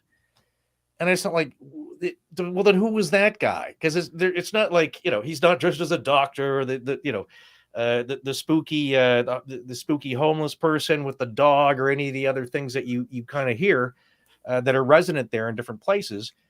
It's just a dude. And I think he had shorts on, like maybe a t-shirt and a polo, and a baseball cap. It's so mundane. It's like, but there's no one where did he come from? So like I said, I don't know what to do with that. I still don't know what that was or what I did see, or if I even did see anything. But I do know what I did look up is that it crossed right in front of Jim, but he was looking down. So it's like, well, that makes sense that he wouldn't notice. This guy was, he's got tennis shoes on. He just makes a beeline right into the other room. And I thought, here's the other weird thing is I thought that Steph had confirmed that. We talked to them later, Scott and I, when we did our episode on that, and it turns out she doesn't remember that at all. And then I thought, like, am I just imagining this entire thing? But anyway, that's what I'm saying is like that's a lot of experiences where it's just it's something weird, kind of mundane, but possibly explainable. You just don't know where to file that. So, but that may have been like so that's that may have been one of my most dramatic sightings with Jim or anywhere. But on the other hand, it's the most mundane thing. So, but that whole area there in Waverly on that 4th floor, for whatever reason, every time I've gone there, there's been something weird that's happened that I'm like, I don't know how to explain what is happening. And, we call it my creeper story, but I'm not really sure if that was the creeper. I mean, that was actually a name that was given by, a ghost people from a reality TV show that's where that term came from. And what I experienced that time, as well as all those subsequent experiences, didn't match what they were saying. I never saw anything creeping along on the ceiling, on the floor, but we do have reports from things like you experienced for us, which is like there's people moving around us, but the other people don't see it. And it was interesting because after we got back and we aired that episode of what we had experienced, I got a lot of online guff, as it were, where people were saying like, no, you either faked it or there was, I don't know, they made up these mythical security people that somehow managed to sneak past all of us. And we were duped. And I'm like, well, first off, you weren't there. Yeah. Secondly, I've been working for many decades to build up what little reputation I have. I'm not going to make this up. And third of all, in that location, there's no way people could get past you. Because as you said, the doors are all open. And on the one side, it's just a long balcony. So there was no way for people to walk in front of us or get around us without us seeing it. Yeah. Yeah. And then, of course, then it was the most comical thing that was actually much more frightening is a short, as they were coming down. And it's still, it's one of I see, that's the thing. I never had the camera rolling because it's like, I just turn it off. Well, then you turn it on, then nothing happens. You turn it off. And then a few minutes later, as people are coming down, I heard this blood curdling shriek. A scream from Steph, Jim's wife. It's like, I'm like, well, okay. The first thing is like, now I'm a bit scared, but this could also be the best video ever. And then so he got the camera going, and it's somebody from the other group who was, again, people are strange. It's like and this is how you know it's a real person, because now they're coming down. The guy had walked in the room, but instead of like just kind of walk like, hey, everybody, or just letting you know we're here, he reaches around a door frame with just an arm. So she sees this arm, just disembodied arm come around the door frame and just like, and it's like, wait, what? And it's just, and it goes, oh, I'm sorry, I just was walking down. It's like, you don't do that. You don't sneak up on other people. Which is what he did. But like the difference is that he's still there. He's real. That's a real arm. He just was like, oh, I guess I didn't think, sorry about that. I just didn't think that, it would affect anybody. But like, weirdly, he just reaches around. That's what she sees. And the other guy, though, I looked down the hallway. I looked in the room. I went through, nowhere to be found. And as it turns out, he's not with any of the other group. So, it's just one of those things like, did I imagine that? Was he really there? it's all those questions. But yeah, I guess we should hear from Jordan about any weird thing. Yeah, Jordan, what's going on, man? Some of our listeners don't really know a lot about your background, because I don't think we've talked about you lately on the air. Why don't you tell them a little bit about what you got going on there? Sure. I'm Jordan from the Nighttime podcast. I've been listening to Astonishing Legends proudly for 8 years. I'm proud to say I think I caught you maybe like 5 or 6 episodes in. And I think that was probably around when you started covering Oak Island, or when you did your, I don't know, like 35-part series or something. Yeah, right. But that's when I found you, and it's I can't believe it's been 8 years. It's like Chris Cogswell said before he left earlier. I think he said he wouldn't have started podcasting without you fellas. I can say the same thing as well. Is I was kind of on the fence about starting, and just kind of considering what the format of my show would be and what kind of stuff I would cover. And yours was one of the shows that really like made me go like, yeah, I'm going to jump in and do this. It made you say, yep. I could do way better than these guys. If these guys can do this, I can do it. We had an early on collaboration with the Shag Harbor incident. I think that must have been like 2017. It was a long time ago. That was right around when I first started. You guys were probably going for a year or so by then, but man, 8 years, huge accomplishment. Your show has been consistently amazing. Your research, I guess I should be congratulating Tess. Tess, you do an amazing job running all this, Tess, and for putting up with these other two.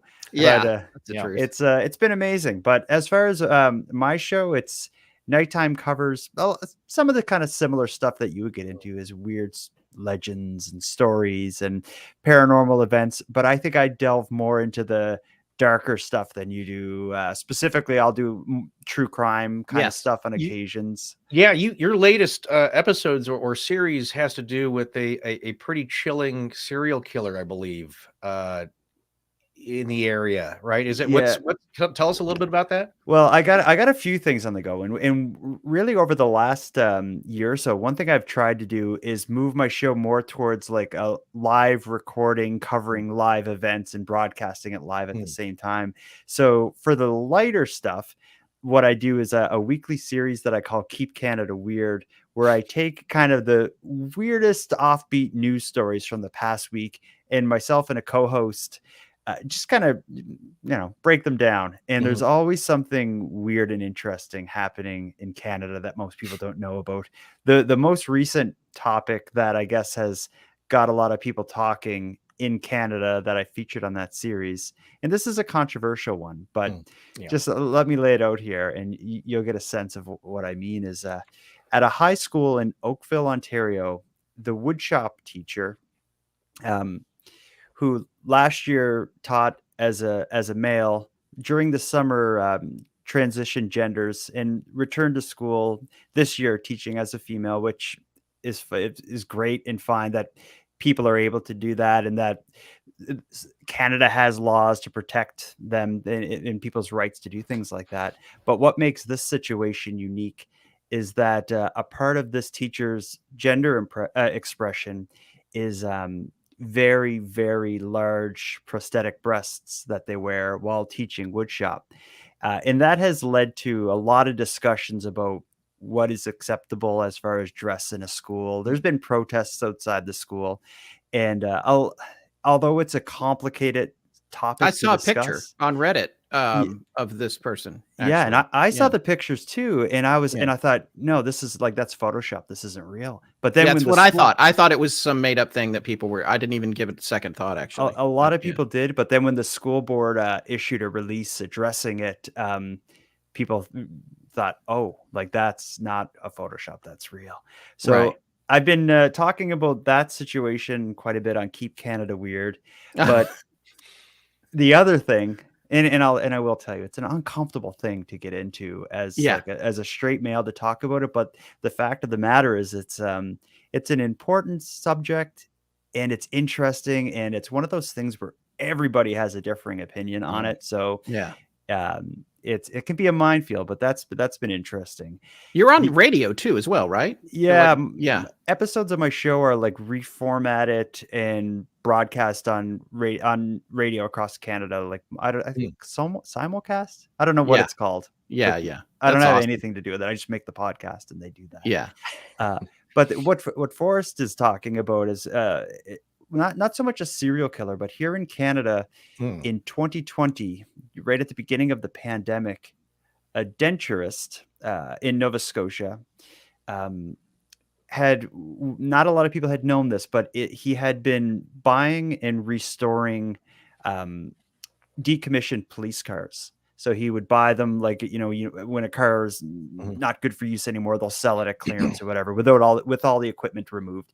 He bought a few of them, but he refurbished them to make them completely indistinguishable from an authentic RCMP, which is our National Police Force, which I believe is illegal anyway. Yeah, certainly. But as for where this is going, he once the car was completed, the pandemic hit. He was said to be very paranoid. He withdrew all of his money out of his bank account, stashed it, and buried it around his property, which is about $1 million in cash was found. But ultimately what he did was he got in his car, dressed as a cop, driving a replica cop car, and committed Canada's worst act of mass murder. He ended up killing 22 people, including a pregnant woman and a cop. And that has led to a whole lot of discussions about how he was able to do this and how the police weren't able to stop him.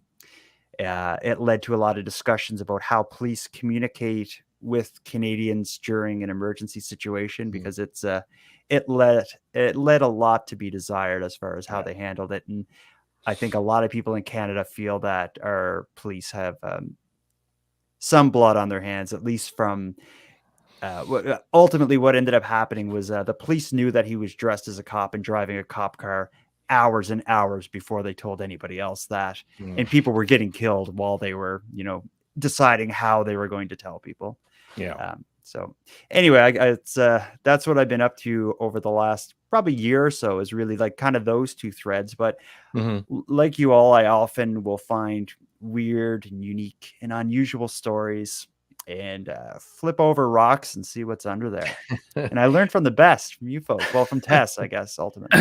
Yeah, well, you're a braver man than I or Scott. But like I said, it's the another good friend of ours. I don't know, Scott, if he's going to be on the show, but Reese. Oh yeah, he can't make it. He was invited, but he can't make it. Okay, right. Yeah. So he's he and his podcast is a Canadian politics are boring.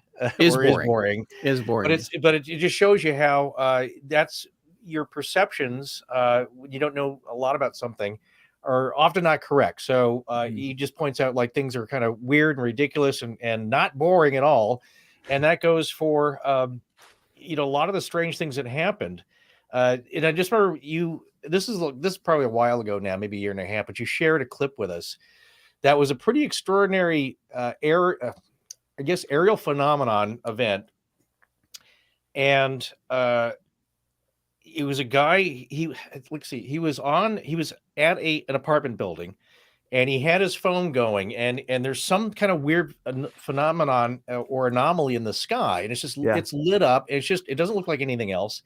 But forget all that. Here's the takeaway, because again, Canadians they're just like everyone else, and we've talked about this, and it has maybe a little bit to do with what we've come to term as paranormal apathy. But so he's kind of in this parking lot, and he's not really on these people. I guess it's their property, but he's out there, and there's a man and woman. He's like, "Hey, do you see that in the sky? What is that? Do you see it?" And he's filming. He's like, "What do you think that is?" And they're like, "Hey, buddy, get off our property right now." He has a 2x4. Yeah, he's got a 2x4, and the guy goes, "Okay, I'm sorry, but but do you see that?" He's like, "What's going on with that? What do you think that is?" And they're like, "We don't care. Get out of here." And the guy's got a board. He's like, "Okay." It's just And it's like people they don't want to look in a weird way. Well, and we've seen a lot of that with the UFO phenomenon. Like people just, John E.L. Tenney has said like he's seen something weird in the sky, and he's like, "Look at that!" And people are like, just no interest. I don't know if that's part of the phenomenon or not. I just think when people see something unusual in the sky, they want it to be a natural thing where they notice it and they look at it. They don't want a stranger in the yard pointing it out.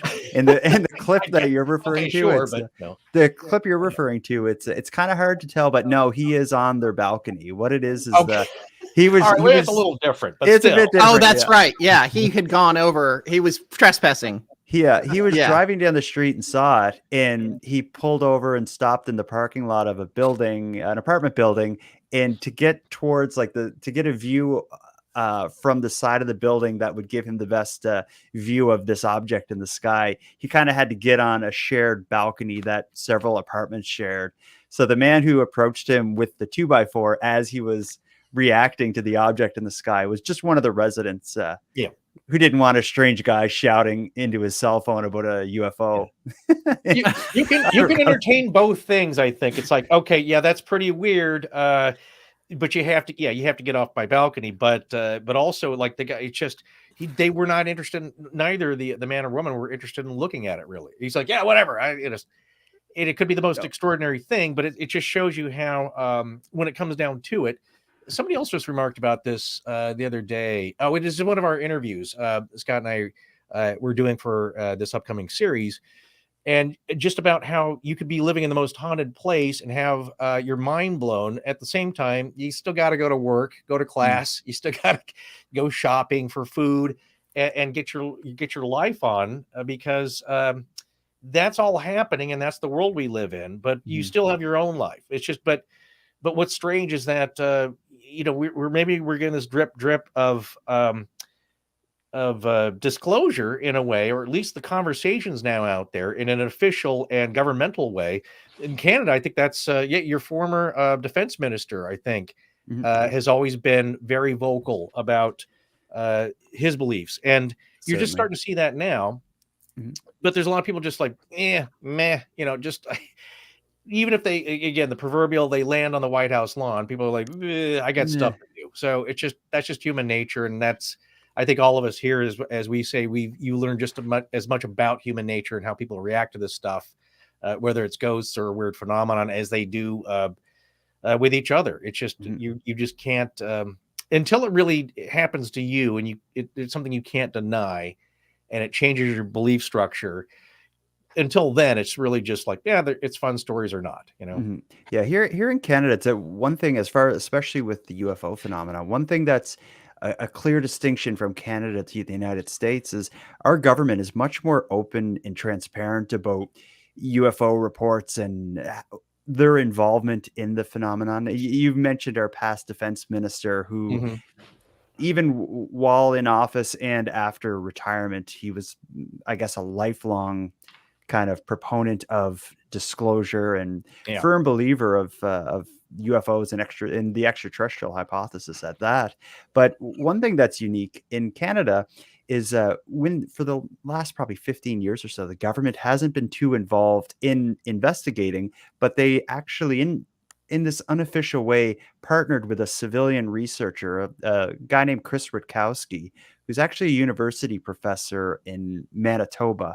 He's on my show often, and he made a name for himself in the Canadian UFO space by he's the editor of something they call the Canadian UFO Survey. And what he does is every year he compiles all the different reports of UFO sightings from across Canada from a variety of sources, be it from like places like MUFON and those kind of civilian groups, but also reports that are sent to Transport Canada from aviators and whatnot. And when he compiles all the numbers and all the reports, he analyzes the data, looks for trends, breaks it down by number of witnesses, color, day of the week, month of the year, time of the day, and he releases this report, the Canadian UFO Survey. And he's been doing it, I think, since like the 80s. So when he releases the report now, he has so much data that he can really show the trends as far as what there's more of or less of and whatnot. But anyway, he's been doing this for years and made a name for himself doing it. And the Canadian government, its unofficial process when they receive UFO reports is to pass a copy along to him. And it's like in the United States, you would never see that. And if you did, it would be completely hush hush, and like Blink 182 would be involved and all this stuff. This is like Chris Rutkowski's. Yeah, Chris Rutkowski's like a UFO researcher, writer kind of fella, but it's, you know, the whole thing is real like handshake agreements, which is quite fascinating. But I think everyone has a different opinion on it, and the idea of disclosure, you know, what I've always heard since I was a kid is like, you know, the government knows, but they'd never tell us. Humanity can't take it. And I used to think like, you know, that's crazy. They would tell us if they knew. Then COVID happened. And now I'm like, I don't know if the government should tell us if there is aliens. Like, we all need to just chill here about what we need a break. We need a break to get back to normalcy, maybe. Yeah. But I was going to ask Jim here, out of all the I don't know, the categories of, I suppose, spirits, cryptids, natural phenomena like weather, like I said, the lights or whatever that could be, out of all the weird stuff, like what genre does it keep coming up for you, or what's the weirdest thing you've seen in the sky, at a haunted place, in the woods? Wow. Yes. Sorry, that's a big question. I mean, everywhere. You forget this is Ohio, so we've got everything from the Mansfield Reformatory to Wright-Patterson, you know, home of Hangar 18 and Project Blue Book, and we've got a lot of natural earthworks and things from cultures, like we've got the Serpent Mound that nobody knows who built it or why they built it. There's not a lack of things to keep me going here. It's kind of like have weird will travel. So it comes and goes in spurts. And I'm not native to Ohio, but when I got here, it's a weird state. It's a weird state. And what I think is interesting, because I've written books about other states and their weirdness. Right. Ohioans are very open to the idea of being weird, and they kind of embrace it. Whereas if you go even just cross over and say like Indiana, they don't like to talk about weird things. When you get them to finally talk about it, they tell some of the most twisted stories. But Ohio has just got everything, and it always seems like they want to one up all the other states, because it's know, you're like, okay, well, let's look into the Bigfoot sightings, and they're like, no, we don't have Bigfoot. Well, we do, but we also have the Ohio Grassman. And then you're like, well, what about like lake monsters? And they're like, well, yeah, there's the Loch Ness monster, but we have our own. We have South Bay Bessie and Lake Erie. So they're always trying to like one up all the other states. So I'm always looking for like weird things. There's always something that comes across my desk, and I'm like, wow, I hadn't heard that one yet. Well, it's always, we say that right now, as we're talking, something weird is happening somewhere. I'm always, we have this displacement, I think. And, you're talking about the Loveland Frog sighting, Shag Harbor, all these incidents. And same thing, one of the latest ones was Southern Illinois with the Enfield monster, whatever that was. And it's like, man, if we could just time travel and be right there, right when it happens. We got our video cameras going. We got film cameras, audio recorders. We're all set up, waiting for this to happen. And what you have to realize is that that stuff's always happening. And 10 years from now, it's like, man, where were we where was I in LA at on October 8th on that Saturday night at 8 p.m. and this weird thing happened in the sky, or like the battle over LA. It's like it's happening all the time. It's just that people aren't noticing it, or if it does happen, it's not going to really be known or get out until much later. And I think that's changing with all of the freedom of media and different stuff, and as it gets out. But like you can't stop weird. It's just it's happening, and it happens everywhere. But I think it just seemed to be, as Scott says, all weird roads lead to not only Ohio. Scotland but Ohio. So well, and just speaking of weird, I want to bring in our graphic designer. There we go. Our animator, I should say. His name's Josh. He lives. Josh, say hello to everybody. Tell everyone where you live. Actually. Hey guys, I'm actually from Kentucky. Yeah. So that's another great weird state, I think, and in proximity. Josh does all our animations that we do with our social media postings now. We have a lot of everything that's animated that you see with logos and stuff like that. That's what he's up to. He's a savant on After Effects. Anything media. Also a talented drone pilot and drone cinematographer, and just regular photography. Also has a talent for, I think, for music recording. Right, Josh? Yeah. We're putting out some music videos, some session work with some local artists and stuff. Just released a video today, actually. Nice. It's very cool. But yeah, having been there, but with Jim and.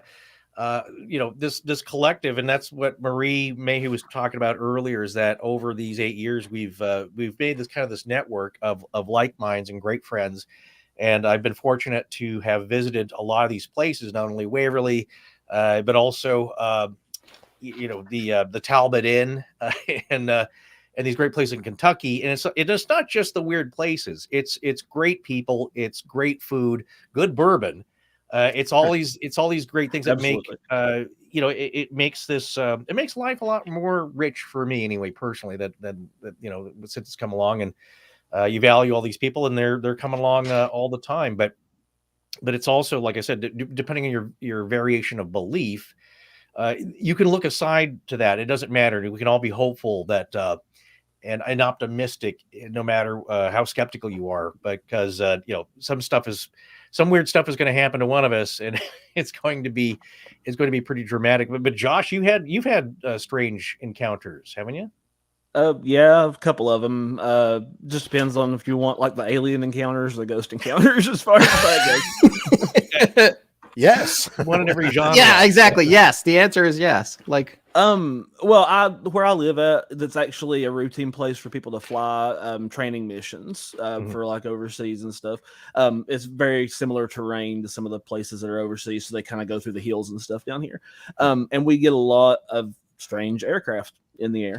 When I was a kid, about 7 years old, we have a dam that I live near, and we were driving up there to just look at some stuff that's going on, this wildlife, just kind of hang out for the day. And on the way back, I very distinctly remember seeing some sort of craft in the sky. It was surrounded by lights on all sides, and it was flying by, but then it actually stopped and sort of kept pace with the car for a little while, and then it just took off again. And I've told people about that one my whole life. A couple other people have seen it too. The ghost encounters, they're all over the place. There's a ghost of an old farmer, actually, that multiple people have seen around the property we live on. And it first appeared to my mom when she was pregnant with me. She woke up in the middle of the night, and he was just standing over the bed looking down at her. And ever since then, she said she closed her eyes and opened them back up, and he was gone. But we have all seen him since. What does he look like? He's an older man. He's about tall as me. I'm about 6'1", 6'2". He's usually wearing bib overalls and a white t-shirt. Has white hair, white guy. Very similar to a lot of people we see grow up around here. Yeah. Okay. All right. Yeah. But I want to, let's see, there's a couple things I want to do here. Tess is probably going to bounce soon. I'm going to ask Ed, hey, Adam and Matt, we'll get you guys in soon. Ed, would you mind sharing that image of Tess from Kansas? Yeah, so that was in Atchison, Kansas. Was the first time that we met Tess in person. Years after we actually met. Forrest was really thrilled to see me. I wanted to get to the meet. It's like we had a long day, and it's like you just want to get to the meal and have a drink, but I think because apparently that's right before we're about to eat. So it's like, yes, take the photo. Let's get to the But that's the thing, is it was a fun time and a bonding experience for all of us. And just like I said, Atchison was a nice town. This is like one of the few restaurants that was there that was open at that time. It was a sports bar. Open past 7. Yeah. No offense to Kansas, but very different, from DC and our giant pizza slices that are open till 4 a.m. Yeah, so there you go. But it was, people are there very friendly and open, as long as you're not there to make fun of them, like a lot of places. So I went down to but it was- Atchison actually for the Amelia Earhart Festival this past. Whenever Yeah, that you just happened. went, didn't you? Right. Yeah, it was a good Yeah. time. There's nothing open any time of the day, hardly, like especially when something's going on in town. But yeah, no, it was a great time. I actually met with Chris, who was on here earlier. Met with him and his family, and went to the Amelia Festival, watched their big fireworks display, and everything. It was awesome. Well, it's something to see, and I want to do now. You know what? I want to welcome Adam and Matt. They're here from Graveyard Tales. Ed, can you bring those guys out from backstage? We're about to find out how many people this can handle. I'm gonna hop off. Okay, Hey, guys. Wait, yes. Hey, how are you guys? We're good. Good. Thanks so y'all? much for coming by. Yeah. Thanks for inviting us. Happy birthday, by the way. Thank you. Yeah, it's hard to believe. I was kind of surprised. I thought our anniversary of our first show was October 2nd. It was actually September 26th. That's when we posted the very first episode, which Forrest isn't even in, I don't think. So the show has changed a lot since then. I'm surprised we're still doing it. What was the very first one? It was called Hollywood.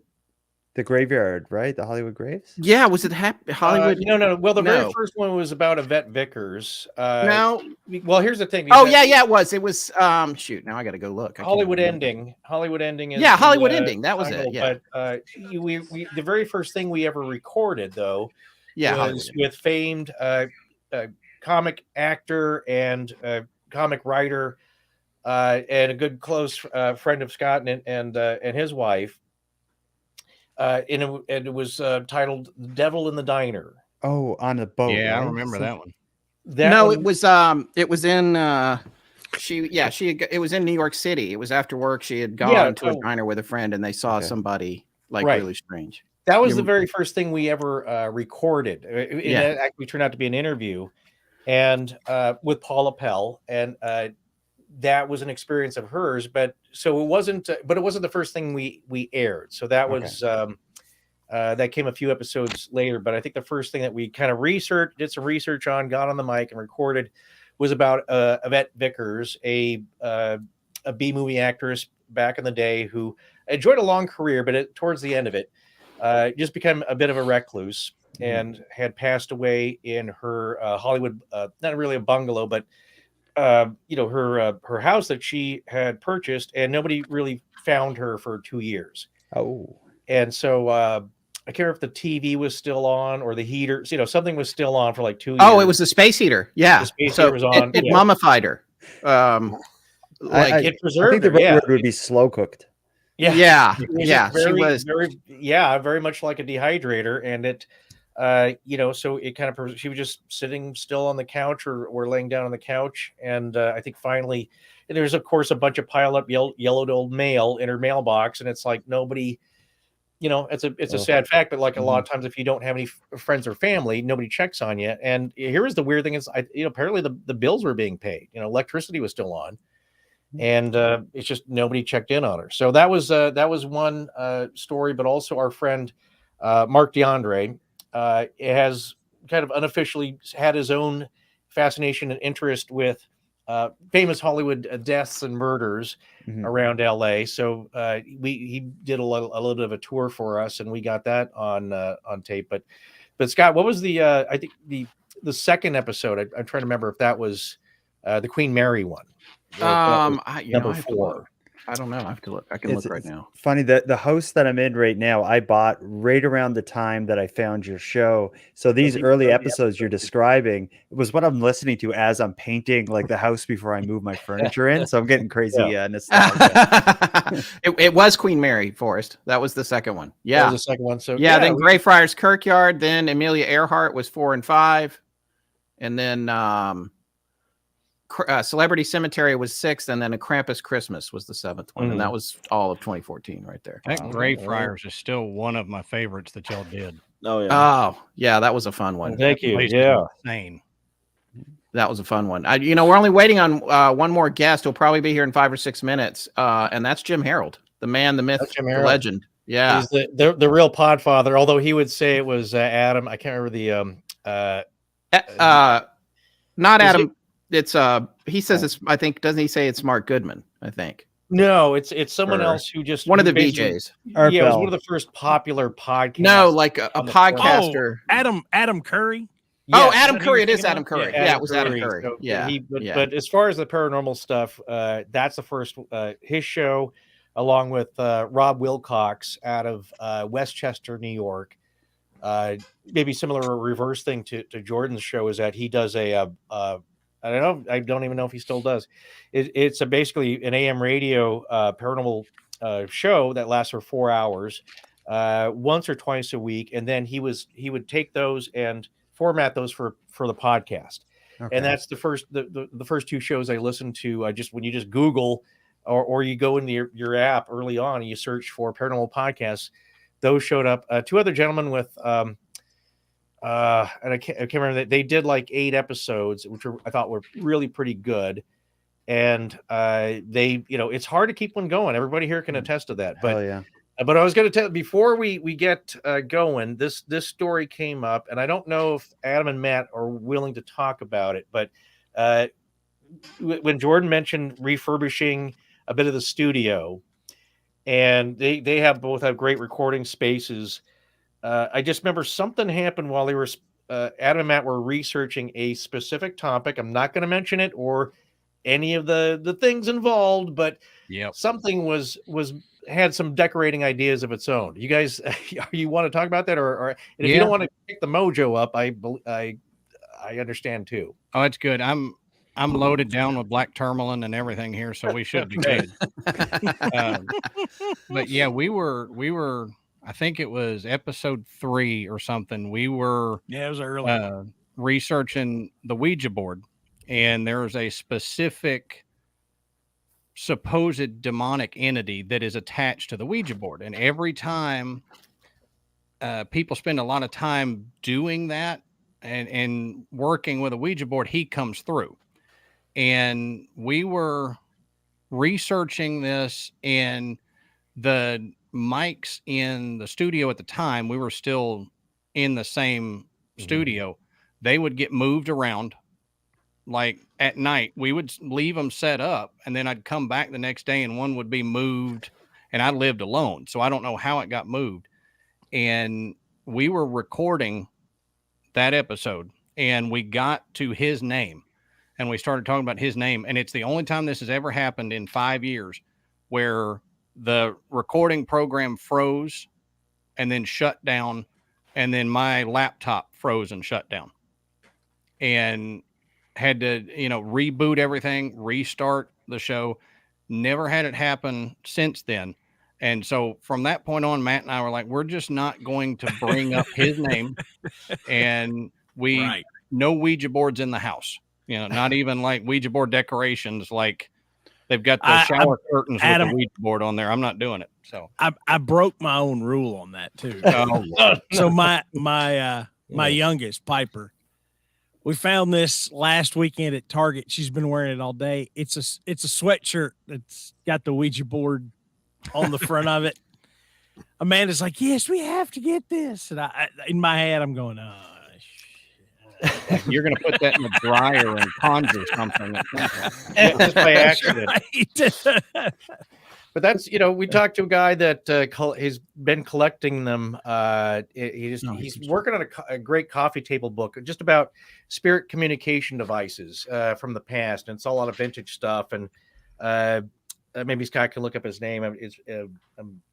Can't think of it right now. But, he's what I love is like a lot of people say, well, I'm a minimalist. He's like, no, I'm a maximalist. I want as much of this stuff I can collect and bring it to the house. And it's like, the talking boards and the different vintage kind of items from the era of spiritism. And, of course we asked him, it's like, well, you got 200 Ouija boards. Anything happen? He's like, no, not a thing, because I don't play with them. Yeah, there you go. He said, I don't mess with them. I just hang them on the wall. He said, they're fine. I don't give them anything. So they don't bother me. So there you go. Yep. It's like I always say, as long as you don't mess with it, because the Ouija board to me is like kicking your front door open and just saying, hey, whatever wants to come in, come in. you know. But everyone, please welcome Jim Harold to our group. By the way, hey Jim. Hey Jim, how's it going, man? Good to be here. Happy anniversary, guys. Thank you so much. Yeah. We had a few people on earlier who said they got into podcasting because of us, and now it's our turn to say why we got into podcasting because of you. So, thank you. That's very kind. That's very kind. I really appreciate it. And just, I don't mean to interrupt the flow of conversation. We're talking about Ouija boards. I think Adam was talking about, but just a quick super congratulations on all the great work and all the great work to come. Oh, thank you so much, Jim. Thank you very much, Jim. And like I said, that's what I was talking about a little earlier when Scott and I had the idea. It's like, we could, we've got a little background in post-production and video and audio and more so video. But it's like, okay, so we got that. We know what kind of gear we need to start off with, and you can do your own show. And that's the egalitarian thing about podcasting. You don't have to pitch it to a network. Nobody has to buy your script. You can just make a show.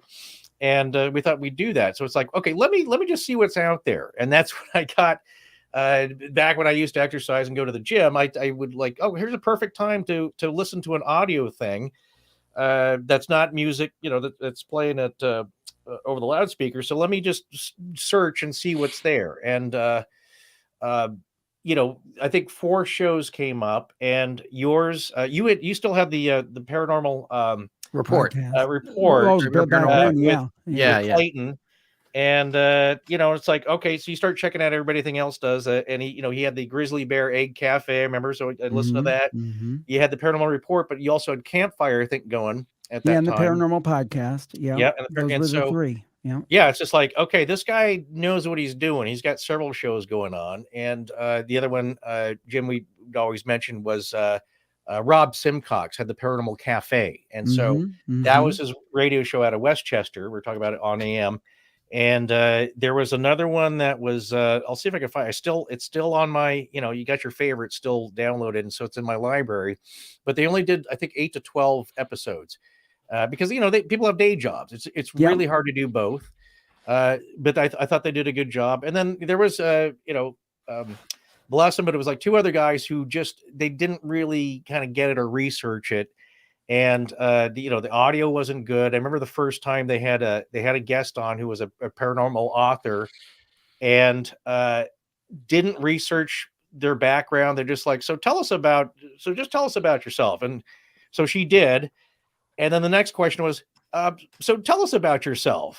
Oh God. I just kind of did. So, and I just felt so bad. It's just like, you got to put some effort into it. And then it's like, at the time, just looking through everything that Jim has, like this guy, it's like, he may quit tomorrow back in 2007 here when I started, but like, he's already the repository of so much paranormal knowledge and authors and researchers and experiencers. And it's like, man, real people with stories. And it's like, so yeah, it was a benchmark for us to aim for. Well, thank you. That's very kind. That's very kind. And you guys are a couple of the best doing it out there. No question about it. I mean, you guys are the epitome of dedication and quality. So I we have nothing else going on. That's the at the expense of quality of life. You guys are being too modest. I mean, really, when I think, if somebody says to me, what's the highest quality paranormal podcast out there, I'd say Astonishing Legends. Oh, come on. And so you guys do fantastic stuff.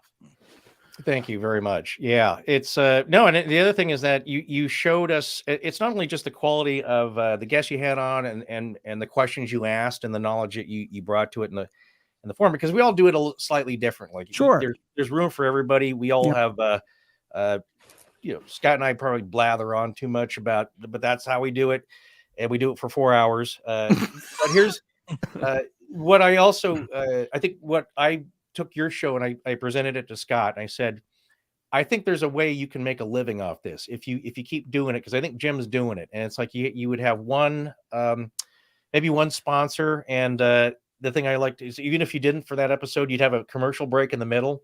And it's like he's set up, and I think he's onto something. Is that I think if you stick with this, you can make a living. And I think at the time you were still in radio, Jim. I think making I started full time in 2012. I started in 2005, and I was overnight success. I couldn't go full time for 7 years, but 2012.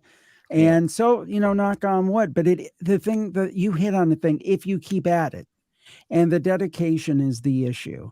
And you guys have shown over these years that you guys have the dedication, and not only the dedication to put something out, but to put something of high quality out. And that, there's a lot of good, I don't want to say there's not a lot of good paranormal podcasts out there. There are some great paranormal podcasts, and then there's some not so great paranormal podcasts, but you guys have shown the persistence, the dedication to quality, your true interest in the work and the true interest in the topic. It's not just, we can make some money off of this. So I think that comes through your show, your legitimate interest. I hope it does on my shows too. I think that the persistence, the hard work, the research you guys do is beyond compare, and just the whole thing has just added up to just a great series for a lot of people out there, thousands and thousands of people out there to enjoy. Yeah, well, we should have you on more often. I don't know what I'm like. Thank you. Extremely kind words. Extremely kind words. And I did want to also say thank you to James Willis and Jordan Bonaparte. They both hopped off, but they thanked us in our private chat and everything. So I did want to thank them for showing up, and everybody else Tess had to go to. But I just I think everybody here, it's great to have all you guys around, and the sphere of influence. And Adam and Matt, it was so great seeing you at Podcast Movement when we had our meetup there and everything. It's a great community. And one thing I've noticed, by the way, and I did want to talk a little bit about the business. We're at this point, we're in the third hour, if that's okay, just a little bit about how much it's changed or what we've seen change. And I know you've seen it change, Jim, too. And what's interesting to me, I've been, I get all these trade emails and stuff like that about podcasting. And it looks like some of the big companies are paring back their production, like several of them.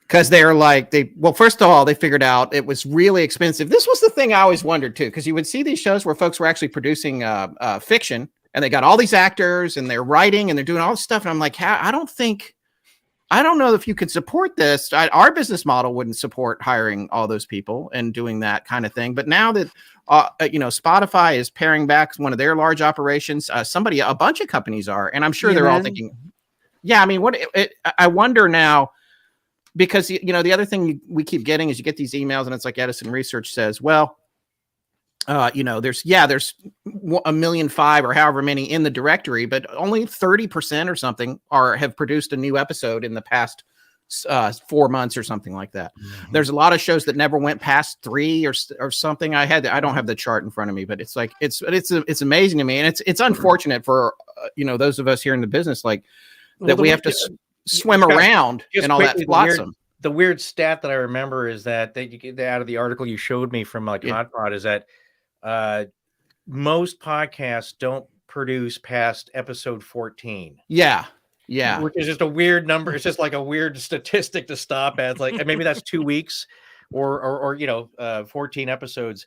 It's just on average, it's just like, man, this is hard. And, it takes up your evenings and your weekends, and you got stuff to do. You got, especially if you have a family or significant others, it's a weird, solitary, or can be hobby, unless you include them like Jim does with Dar, which has and has the Soulmates podcast, and those guys are great. And now he did the smart thing. He's involving the kids with editing and production, I think. So yes.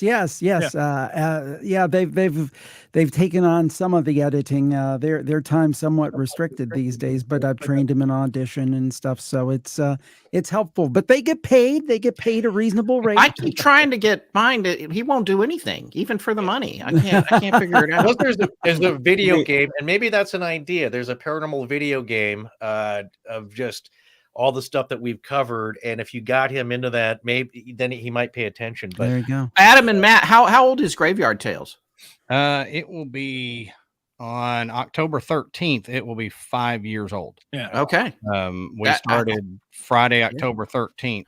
5 years ago. Friday the 13th. Nicely done. Nicely done.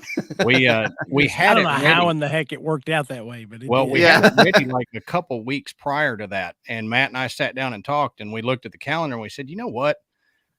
Friday the 13th is coming up. You think we could hold off another 2 weeks? And I remember Matt going, well, we haven't put anything out yet. So yeah, that's right.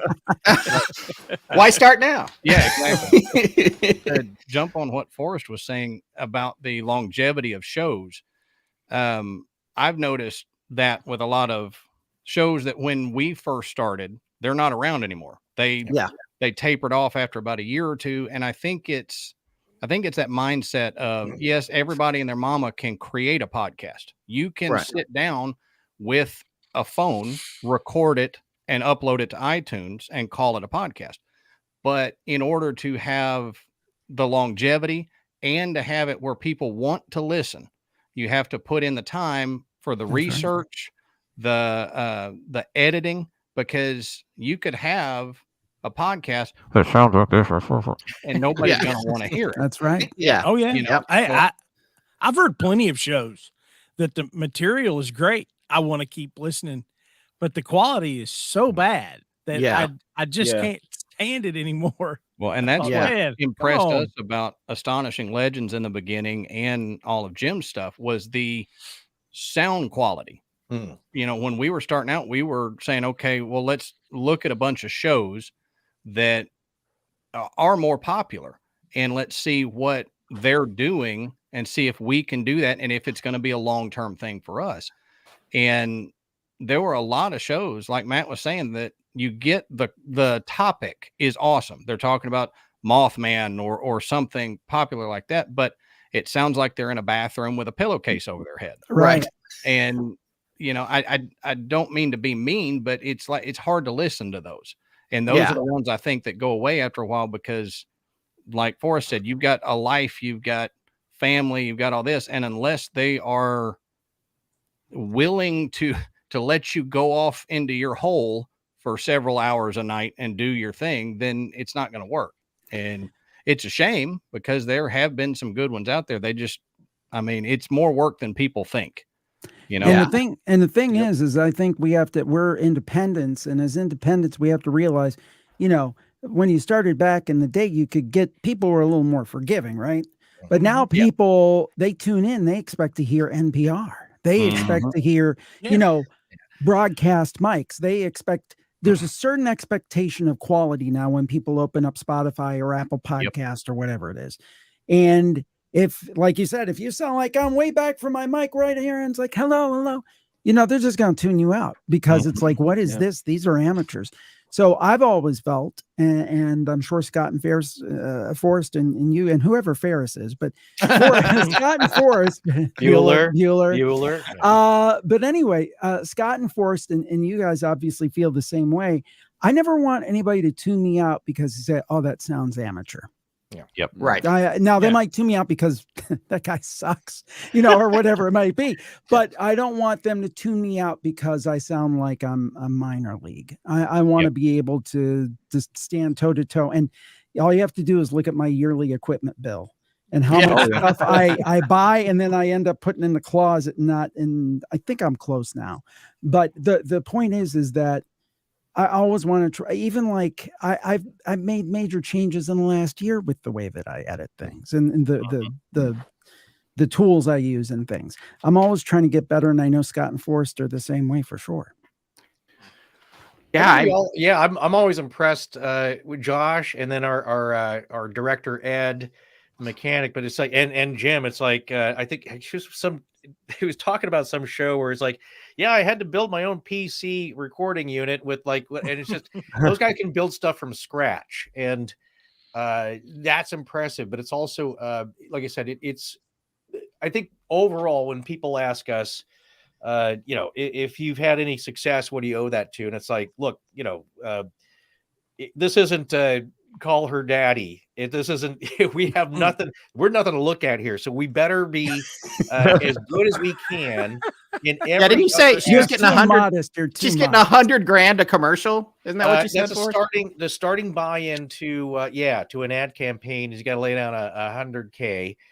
And more power to people who can pull that in. Sure. But like I said, we got to our thing is like, we're old school. We believe in the work ethic of like, make it as best as you can in every aspect as you can, because like I said, we got to hit on every cylinder. We're not relying on our looks here or just the chatter, but like, just do everything as best you can. Take the feedback, try to incorporate that. But at the end of the day, you got to do your own thing. Adam and I talk about this all the time. Just kind of the feedback is just like, well, people aren't, they're not going to take yes or no for an answer. It's like, you just got to make it your own show. Mm-hmm. And it takes a real thick skin and, but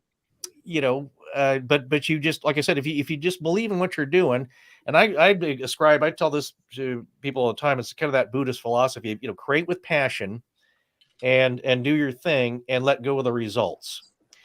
But you can't forget the passion part, which is like, make it professional, do the best you can, get it to where you're happy with it and see what else is going on out there. But then don't get too hung up on the results or like, I need to be making this amount of money later on. It's like, focus on the first thing. The other thing should come. Yep. Yeah. If you're in it strictly for the money, it's not going to last. That's right. You start out and you're putting more into the show than you're getting out of it. And if you're not doing it because you like it, then that's going to turn you off, or the YouTube comments are going to turn you off. And I talk to Forrest about this all the time. I'll send him screenshots of some of the craziest comments that we get on YouTube. And I think I sent you this one, Forrest, but somebody just commented, "What's with the horrible Southern accents?" Yes. And I think that just got geography. It's weird to me because I don't even really notice it from you, but I'm sure I'm terrible. So, well, I just had somebody on Apple Podcasts say, when he's trying to get through his commercials and his nasally, lispy voice. So it's like, thank you. Yeah. Well, I'm glad you listened. Thank you for listening. But, here's my thing. It's like, I don't get, just use the coupon code. You just, right. That's fine. It's like, I don't care if you fall asleep to this or whatever, just get yourself a deal, a discount or a bargain. And, that's fine. Go to Manscaped and get something nice. There you go. It's because, that's how you get, like I said, we don't get any feedback from our sponsors. I don't know if anyone else does. It's like, the only way that is that they'll sign up to do more ads. More ads. That's your feedback. Yeah. I'm going to try now and segue into, I did bring some slides. All right. Since it's a little bit of a retrospective, and I'm glad you guys are here because everyone here is in some of these pictures. I think I can't remember if you are, Josh. I'm not sure. I did have pictures, but I tried to narrow it down. Ed, if you'll bring up the slides for me. This is what I always point to. This as my first paranormal picture. That is me in 2002, way before the show, holding a piece of the Silver Bridge in Point Pleasant. That's awesome. Yeah. Awesome. And so that was like a long time. You can see my Motorola pager. Yes, I was going to say, notice the pager. Yeah, that's the little with the flip up. I missed that thing. I thought you were trying to recreate that famous picture where Lee Harvey Oswald was holding the rifle. Yeah, my stance, right? That's my stance. That's like you be holding the newspaper. Okay, next photo, Ed. I don't want to take these too long, but this is, you think about how sure this is one of our first like pseudo publicity shots we did. This is a Jeep I used to have. I don't have it anymore. But it was like, oh, look, we're going to ride around and do stuff. And little did we know we were just too busy in the studio. So, we got the picture and then there's not much legend tripping going on, but that was the idea. Yeah, I'm still optimistic for the future. Next slide, Ed. This is our 5th tweet. 7 followers we had on Twitter. Oh, wow. And I was following more than we were. And this one is the fun one. I don't remember much about this guy. We didn't do a show on him, but controlled the Netherlands. Then an angry mob killed and ate him. That was kind of stuff I like to sort of to get people out. Okay, Ed, next slide. All right, this is Forrest at a bar in Los Feliz where we used to meet. Right? What's the name of this place? Well, the Bigfoot Lodge, and great place. It's got, they have all the signage making it look like a National Forest Service, decor with your logs and all that. But, that's also part of it is, when you're living in the same town, especially if you got two hosts. So of course, Jim's living with all of his peeps, and Adam and Matt, you guys don't have to get together in person all that often, right? Right. Yeah, but you're not far apart. About 11 hours. Oh, are you? Is it that far? Yeah. I didn't think it was that far. Okay. Just north of Nashville to just Grand south Prairies. of Dallas. Okay, gotcha. Grand Prairie. Right. And maybe you, everybody here can chime in with this, but what I noticed as far as like when you talk about just also production quality, but just the vibe of what you're discussing is that when you're together, there's something about face-to-face communication that is just different and special. Now, technical wise, it's better for everybody to be separated because you're not stepping on each other. When you go to edit it, you have separate tracks, so that's easy, and it's hard to do even if you just have like a pane of plexiglass between you. So it makes production easier. But there is something that is more, especially when you do a conversational show like we do, is that where we go back and forth, where there's an energy there. So you lose a little bit of that when you're not together. Plus, it's just fun. We go out to lunch and have a beer and like talk about, okay, we got to get back now. We got more recording to do. But there is something that is part of the spirit of the genre that we do, which is talking about weird, wild stuff with good friends, and we try to maintain that. But yeah, it's just different. So that's just something we noticed that when people ask about that, like, oh, because my parents are like, they continually ask me, like, you don't have to be in the same place as Scott, right? It's like, no, I don't.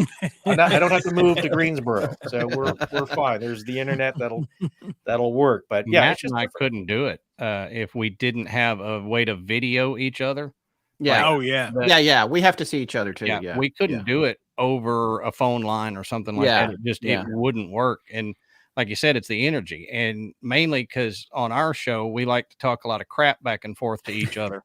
That's part of the fun. Yeah, there's that extra banter that when we record the video and put it out on Patreon, people get to see the faces we make to each other when they screw up or when Matt flips me off or something or whatever. So there's that back and forth that has to be there. So All right, so Ed, come. Yes, here. There's our intern that we used to have.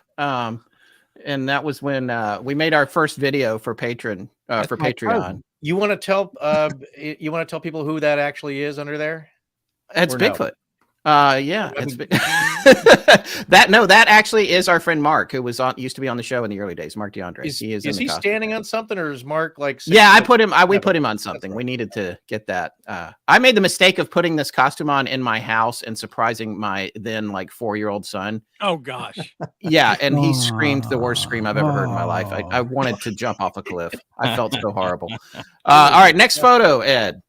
I want to show this because there's a couple things I love about this. One is that Forrest is always using his hands, which is hilarious. There's just when he's talking about stuff nobody can see. That is the original blanket Fortiana with blankets, moving blankets, and then medical mattresses for soundproofing, which they had the egg crate shape, but there's no real density to them, so they didn't really work. It just made us feel like it was working. Yeah. Next photo, please. This is Forrest installing the monoliths around the world. That's around Christmas. Yeah. And then I love the mustache in this too. The Burt Reynolds look. I was going to say, Forrest, for the anniversary, you have got to grow the mustache back. Well, we'll see. We'll see how that goes. But that was a totally unrelated. That was probably a few years before we even started talking. I think we started talking about the podcast. Maybe 2015, 2014, because it's like you get that idea and it's like, okay. And then finally, Scott's wife, Emily, was like, are you guys going to just do anything at all? Yeah. She was like, you've been talking about this for 18 months. She came out on the porch and she went back inside where we had been talking for 3 hours and drinking. And she went back inside and I just kind of looked at my feet and I was like, yeah, are we going to post one? She points and says, see that pot? No. Yeah. Okay. Next photo, please. Speaking of reviews, here's a fun one. Failed FM Morning Zoo Radio douche. 1 star. December 10th, 2016. This show would not be so bad if the one douchebag wasn't on it. He sounds like an awful radio personality that will giggle like a little girl over things that are not funny at all. This means you, Forrest Gumpus. He is the embodiment of what I fled from in terrestrial radio. It was really uncool for Scott to leave that. By the way, that wasn't me. I don't know why you would leave just as a joke. And here's let me ask you fellas, because you're well, Scott, he reads the trades, but we were all starting off really concerned about Apple podcast reviews. And I know because I've talked with Adam and Matt about it a little bit, and then the idea is that, well, you still need them, and so you'll still read reviews. It's like, well, you should try and ask for people to give you good reviews on Apple Podcasts because it helps in your rankings. And I don't know, Jim, is that true? Well, here's the thing. It, as far as I know, everything I've heard is it does not technically help you with your rankings. However, because I've heard a lot of podcast gurus and people I know that pretty much know in the past, it doesn't directly impact your Apple ranking. But what it does do, it provides social proof. So if somebody's looking at 10 different podcasts and one has 3,000 reviews and they're 4.8 stars, and somebody else has 3 reviews and they're like 3, well, which one if you're weighing? So I still think they're valuable. And by the way, for the record, that was not me who left that comment, because I know it said that's why I fled terrestrial radio, but it was not you, Forrest. That was somebody else. That was somebody else. No, Jim, you worked, I believe in, was it radio marketing? I was an ad guy. Yeah. I was an ad guy. I went to school for broadcasting, for television, but then I realized I had a face for radio. So and then I ended up working in radio behind the scenes and advertising. And the whole time I cursed it. I'm like, oh, this stupid. I wanted to be in front of the mic. Best thing that ever happened to me, because now I can do both sides of the business. Yeah. So it actually turned out to be a blessing in disguise, as they say, a 20-year detour. Let's see this next review. Fun and hard to listen to. I've been listening to this podcast for several weeks now. The episodes are fantastic and intriguing, but a frustrating aspect of its listenability, Scott rudely interrupts Forrest all the time with annoying comments and reminders about erroneous information. Stop it, Scott. Forrest rarely finishes a passage or article without being talked over or derailed by Scott. It's super annoying and stalls out the flow of the story. The podcast is really awesome, but I'm having a hard time listening to any more if he keeps being so annoying and insensitive. Okay, no, that one I wrote. I write that one just because he just. But here's the thing too. Like what I talked about earlier about taking some feedback and trying to find the positive in it, and the constructive part of it is that we realize, like, okay, yeah, we can't, because we both did it, and it's funny, like when that first started happening, my dad noticed. He's like, yeah, kind of Scott, he kind of talks over you a little bit. And then Scott told me, he's like, well, my friends say you talk over me. So it's a little bit of my dad can beat up your dad. Your dad. Before I joined you guys, I was just a fan, so I could give an impartial response here. I'm not going to. Well, but here's the point: is that we took that to heart, and to his major credit, we kind of reeled each other back. But I can't remember if I said this while we were rolling on the air or not, but we just had a comment like that in Patreon. It was like, these are people who are supposed to like the show, but they told me to shut up because I'm talking over Scott. It's like, wait a second though, they confuse us so much. Yeah, they get us mixed up because the voices don't match. Yeah. So I don't know who they're really talking about, but we have no idea. And then we get criticism about things that words never came out of our mouth. Like some whole thing about Trump. It's like, we've never mentioned him. Okay. So this is another one of my favorites. This beep show. Why are you sitting around drinking when you should be working? Nilo and I will subscribe. That could have been any one of my bosses. This one I put in because this really embodies what we like about doing the show, and it's probably what everybody's like. I didn't really get into anything AL talks about until I started listening to AL. My mind has been opened, and it's so much fun to learn about new things, and that's one of the things we love is like. Right. Just press play. Just listen for a few minutes, even if it seems like something you don't want to check out. We tell people all the time, kind of on the same thing. We're not trying to make you believe anything. We just Right. want to get you thinking about it. I don't care if you walk That's right. away calling me stupid for believing what I believe, as long as you took at least 5 minutes to think about the possibility that this could happen, that there Right. could be, anything spiritual related or a wormhole or something like, as long as you thought about it, Yes. past life experiences, whatever, you can continue with your beliefs, but think about it. And that's why we always ask, so what do you guys think? Because we're not like you guys. That's we're right. not trying to persuade anybody of anything. We're Right. just presenting the information. So Yeah. that review was really cool that they said that. And for me, one thing I'd like to say real quick is I always try to, I get people on to talk about stuff that I don't believe in at all. Yeah. But it's an interesting thought exercise for me and the audience to say, well, what if this person has the viewpoint? I had a guest not too long ago who believes that the aliens are really us. They're time travelers, which may be true. It doesn't mean I necessarily buy into that theory, but boy, it's fun for a while to go down that road and think about it. And could they be right? And at the end of it, you've got a broader mind, even if you don't come to have the same conclusion to Adam's point. I couldn't agree more. I think that's all of our angles in a lot of ways. All right. Well, no more to read here. Just a few more pictures. Come on. Okay. So this was on the plane to, where were we going here, Forrest? I don't know if I can remember. This might have been to Detroit. No, that was going to Michigan, I believe. Oh yeah. Going up to Michigan. So we did a show up there. Let's go to the next one. Forrest always looks very serious in the camera. This is, we stopped outside Coast to Coast here because that was right up the street from where I lived. Let's go to the next one here. Both, I don't know if that's Beard November. All right. So this is a meetup we did in LA. That was a lot of fun at the Idle Hour bar. Had like 100 people there. That was great, including a guy who came whose dad worked on the Elisa Lam case. We're going to try to get him on the show. But his dad was not interested in coming on. He was a cop and retired and did not want to talk about her. And yes, I know. The person who is controlling everything for us, directing tonight, is on the right there in the red shirt, leaning with his hand on the table. The second best stance of the evening. That's Ed, who's been directing for us tonight. So thank you, Ed. Next picture, please. That's Marie Mayhew, who was on earlier. Let's keep going quickly. That's Forrest and Blanket Fortiana working very hard. Next picture. Me in the fort back in the early days. It feels like 1,000 years ago. That's us with Carl Stryken. We did our series on giants and went to check him out. Went to his house. He was the nicest guy in the world. And my son went with us. And then next picture, please. We made these hats for him. He couldn't wear normal hats. So I found out what his favorite kind of hat was. And we got him from the company and then had those stitched up so he could have them. Oh, nice. And then, and he gave my son a picture of him from Men in Black. You can't see it very well there, but that's him in character. And he signed it to my son, which is very nice. Nice dude. Nice dude. Next picture.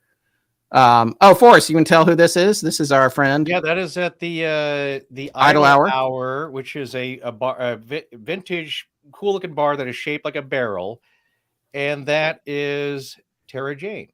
Yes, and she is part of the YouTube show Natalie and Tara Try Stuff. Yes, well, they will try pretty much anything with it's very a lot cool of comedy, and they do a really good job of that. You should check that out. But speaking of that, just quickly, I wanted to address one comment here. I think it's from one of our listeners here, Agape, talking about too many bros here. And so we did have Tess on. Of course, she's our head of research and social media. We did have Marie Mayhew on, and she's got her own podcast. And we tried to get Shannon LeGros. Yeah, she was unable to make it. We did invite her, yes. Christine and Em, who are friends of ours, actually, and we had a terrific dinner. They are so far above our league. Yeah, I don't know if they're going to come around and slum with us. I do have a picture of us with them. They're from, and that's why we drink. They're a hugely successful podcast. Yeah, which is a blend of weird, semi-paranormal stories with a lot of true crime and just things that make. It's a great show. Drink. Great. I just wanted to say we do reach out, but that many women are just not in our circle of influence, and it makes me say that more women should get into podcasting, especially in the paranormal field. Yes, absolutely. Is that they if that's your interest, just try it. Just try to do something. And there's a few out there that we just don't know very well. But yes, like, so yes, it's going to be a bunch of Broheims here for the most part, but we do know a few, but I do think more should get into it. And, and again, it's like, it's a very inclusive field. That's all up to you. If you want to, and again, it's not for everybody, but if you want to try it, it'll be a few $100s, a lot of your time, some research, but give it a shot. Marie did it, and she turned out to be pretty good at it, especially with just a weird true crime angle. So, yeah, I think we need more voices here. But yeah. So anyway, so that's our excuse. That's about as many as the gals that we know in this business. But Tara is a listener that we got to know. She started interacting with us, and they've been on a few of their own ghost hunts for their own show. But anyway, that's where it's at, and that's where the meetup was. So that is the story of the Idle Hour. Yeah, and that's a great bar, and and they have a great YouTube show, by the way, if anyone wants to check it out. And we're almost done here with the pictures. I did want to show this next one, which Ed is rapidly searching for now, of us with Christine and Em. And we went out for sushi at Kiwami, and that's why we drink. And they're just awesome. Yeah, there you go. Yeah. Yeah. So that was a great time. But and finally, Forrest, skip down here a little bit, or excuse me, Ed, skip down here to the water ski picture. That's going to be something that one of our listeners, and actually a Facebook mod now, made for us. This is Forrest jumping the shark,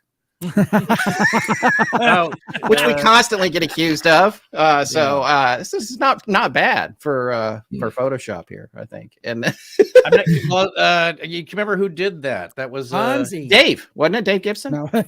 Or no? Dave Gibson. I think you're right. I thought that was Brad that put that up in the group, but I could be wrong. Oh, was it Brad? Okay, that's who it was. My bad. Okay. Yeah, but that's and then. I was just going to say, as far as that comment, I'm not sure what that means. It's not like. If we did a live ghost hunt and staged a bunch of stuff for the publicity, I guess that could be it. But as the writer of that one episode for Happy Days said, that the show went on to do like 100 more episodes. I don't know what you're like. It was extremely successful. Yes. The only thing is that, of course, you can't. Again, some technical things is that you really couldn't see Henry Winkler with no shirt on. So you're going to have a guy, if you're going to pull that gag, you're going to have a guy water skiing with a leather jacket. And, but yeah, it's just, I get what people are saying about it is that, you've really just hit a new low here. We get that a lot too. You're phoning it in, this and that. And it's like, you jumped the shark. It's not as good as it used to be. All I can tell you honestly is that we've, in the eye of Kaizen and continuous improvement, we've always done the same thing we've always done. We don't do it any less. You may not like the topics. You may not like some minor changes that we've done to streamline it, but it's basically just pretty much the same.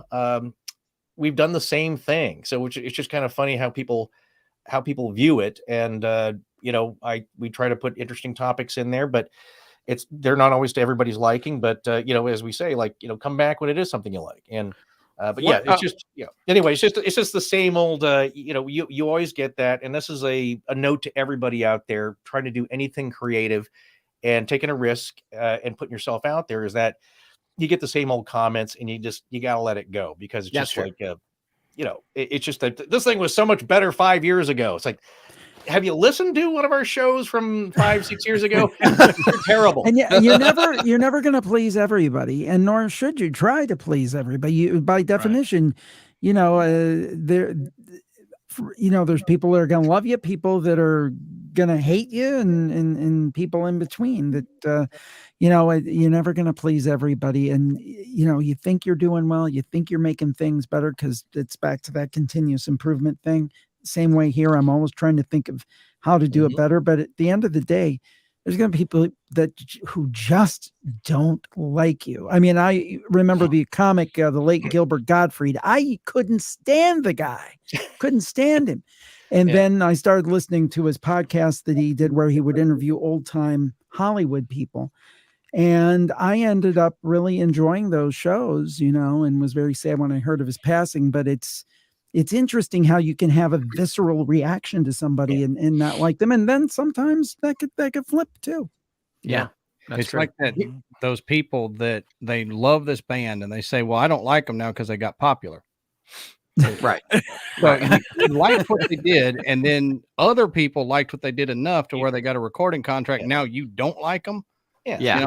And that's probably what they're saying is, well, I liked Astonishing Legends when y'all had 7 subscribers on Twitter. Right. Now that y'all have a lot more than that, I can't like you because it's now cool to like you, and I don't like being, right. It's too popular. I'll just say, probably not the last thing, but one thing that talking about human behavior that I've noticed, and it took a long time to figure this out, because it's like, you get, my analogy is, you go to a restaurant and you don't like the type of food they serve there, and you got the food poisoning, and you keep going back. I think at some point you'd want to stop going there. But the human behavior part of it, though, is that we have is the gamut as we all do with different listeners. It's like people who really like the show. I really love Radio Lab. I haven't listened in a long time. There's too many friend shows and other things to listen to. And they'll come back at some point, and I'll come back to that. But they really like the show. There's people who really like the show and they listen to every episode. And there's people who, like, they get busy, so they're catching up or they just started. The other end of the spectrum, though, in the category of most loyal listeners, are the people who complain about it the most. Weirdly, they can't stop listening, and I feel bad because it feels like torture to them. It's like, please, if this is so terrible, you should just stop wasting your time with this. But they can't.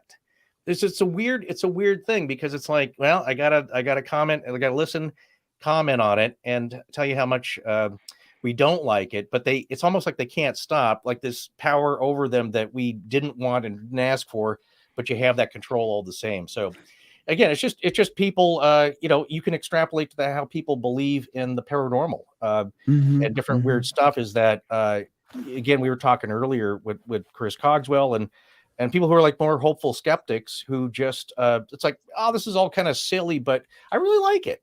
So and there's people who really believe in it, and they've had their own experiences, and they listen for a different reason.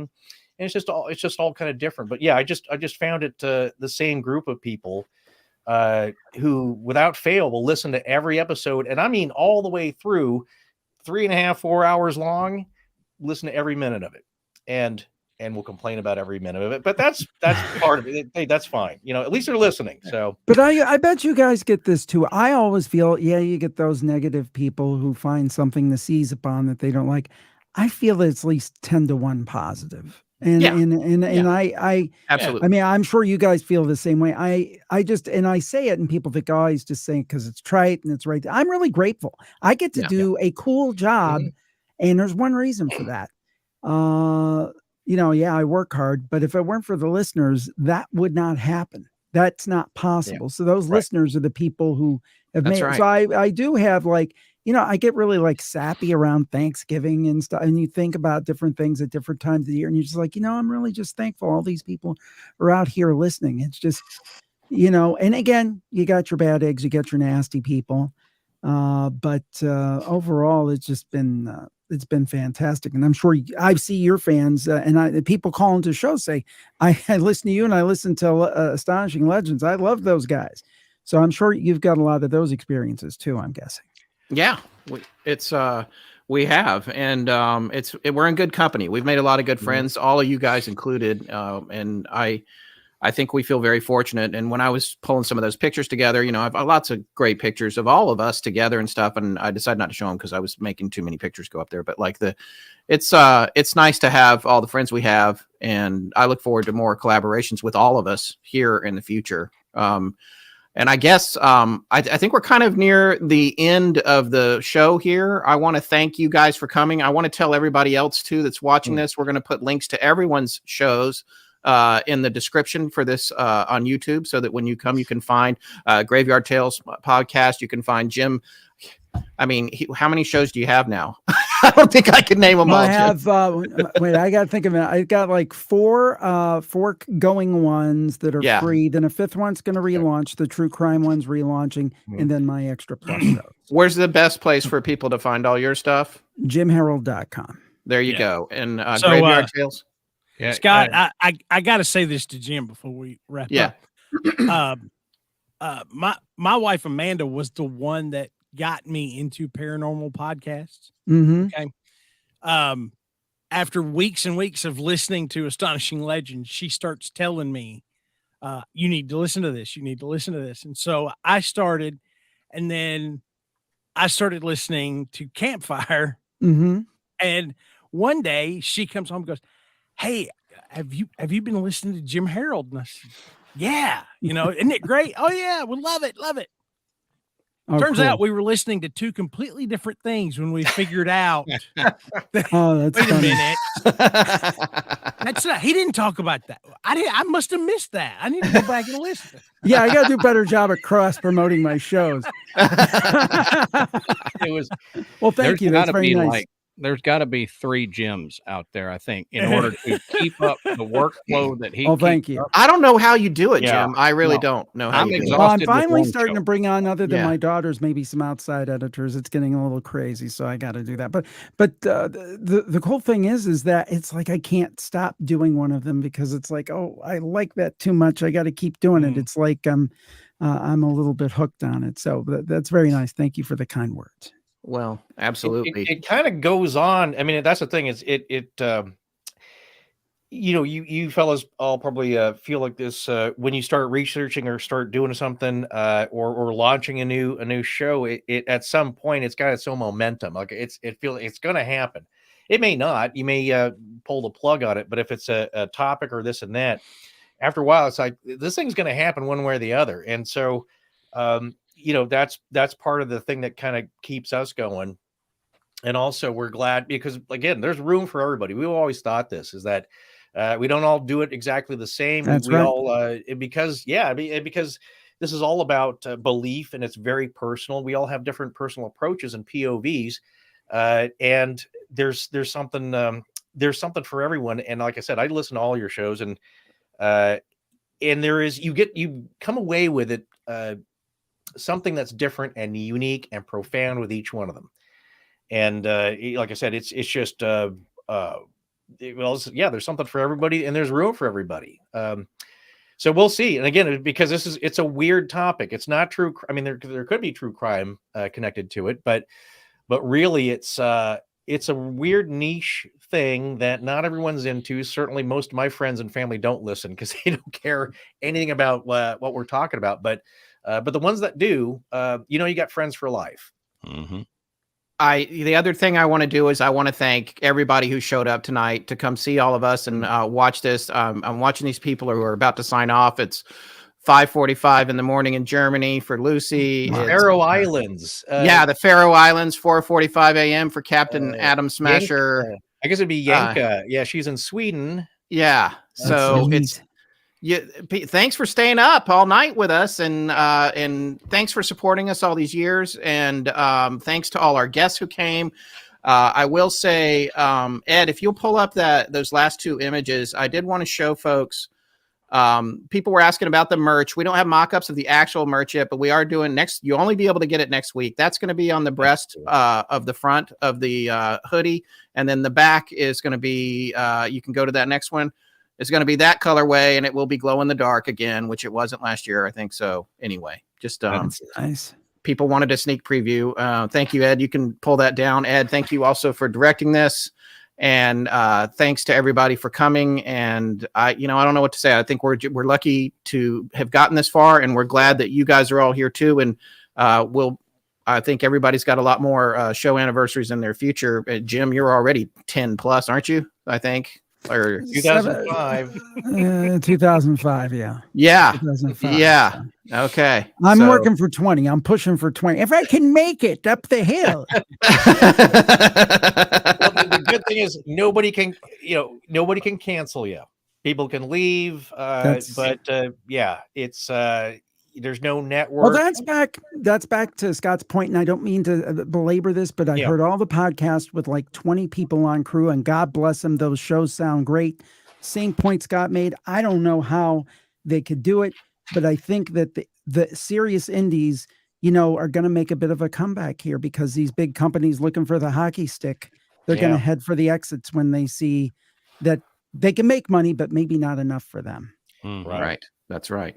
All right. Good night, everybody. Ed, you can roll those closing credits. Thanks everyone for coming, and it was like we'll a see you soon. 1970s variety show. I loved it. Yeah.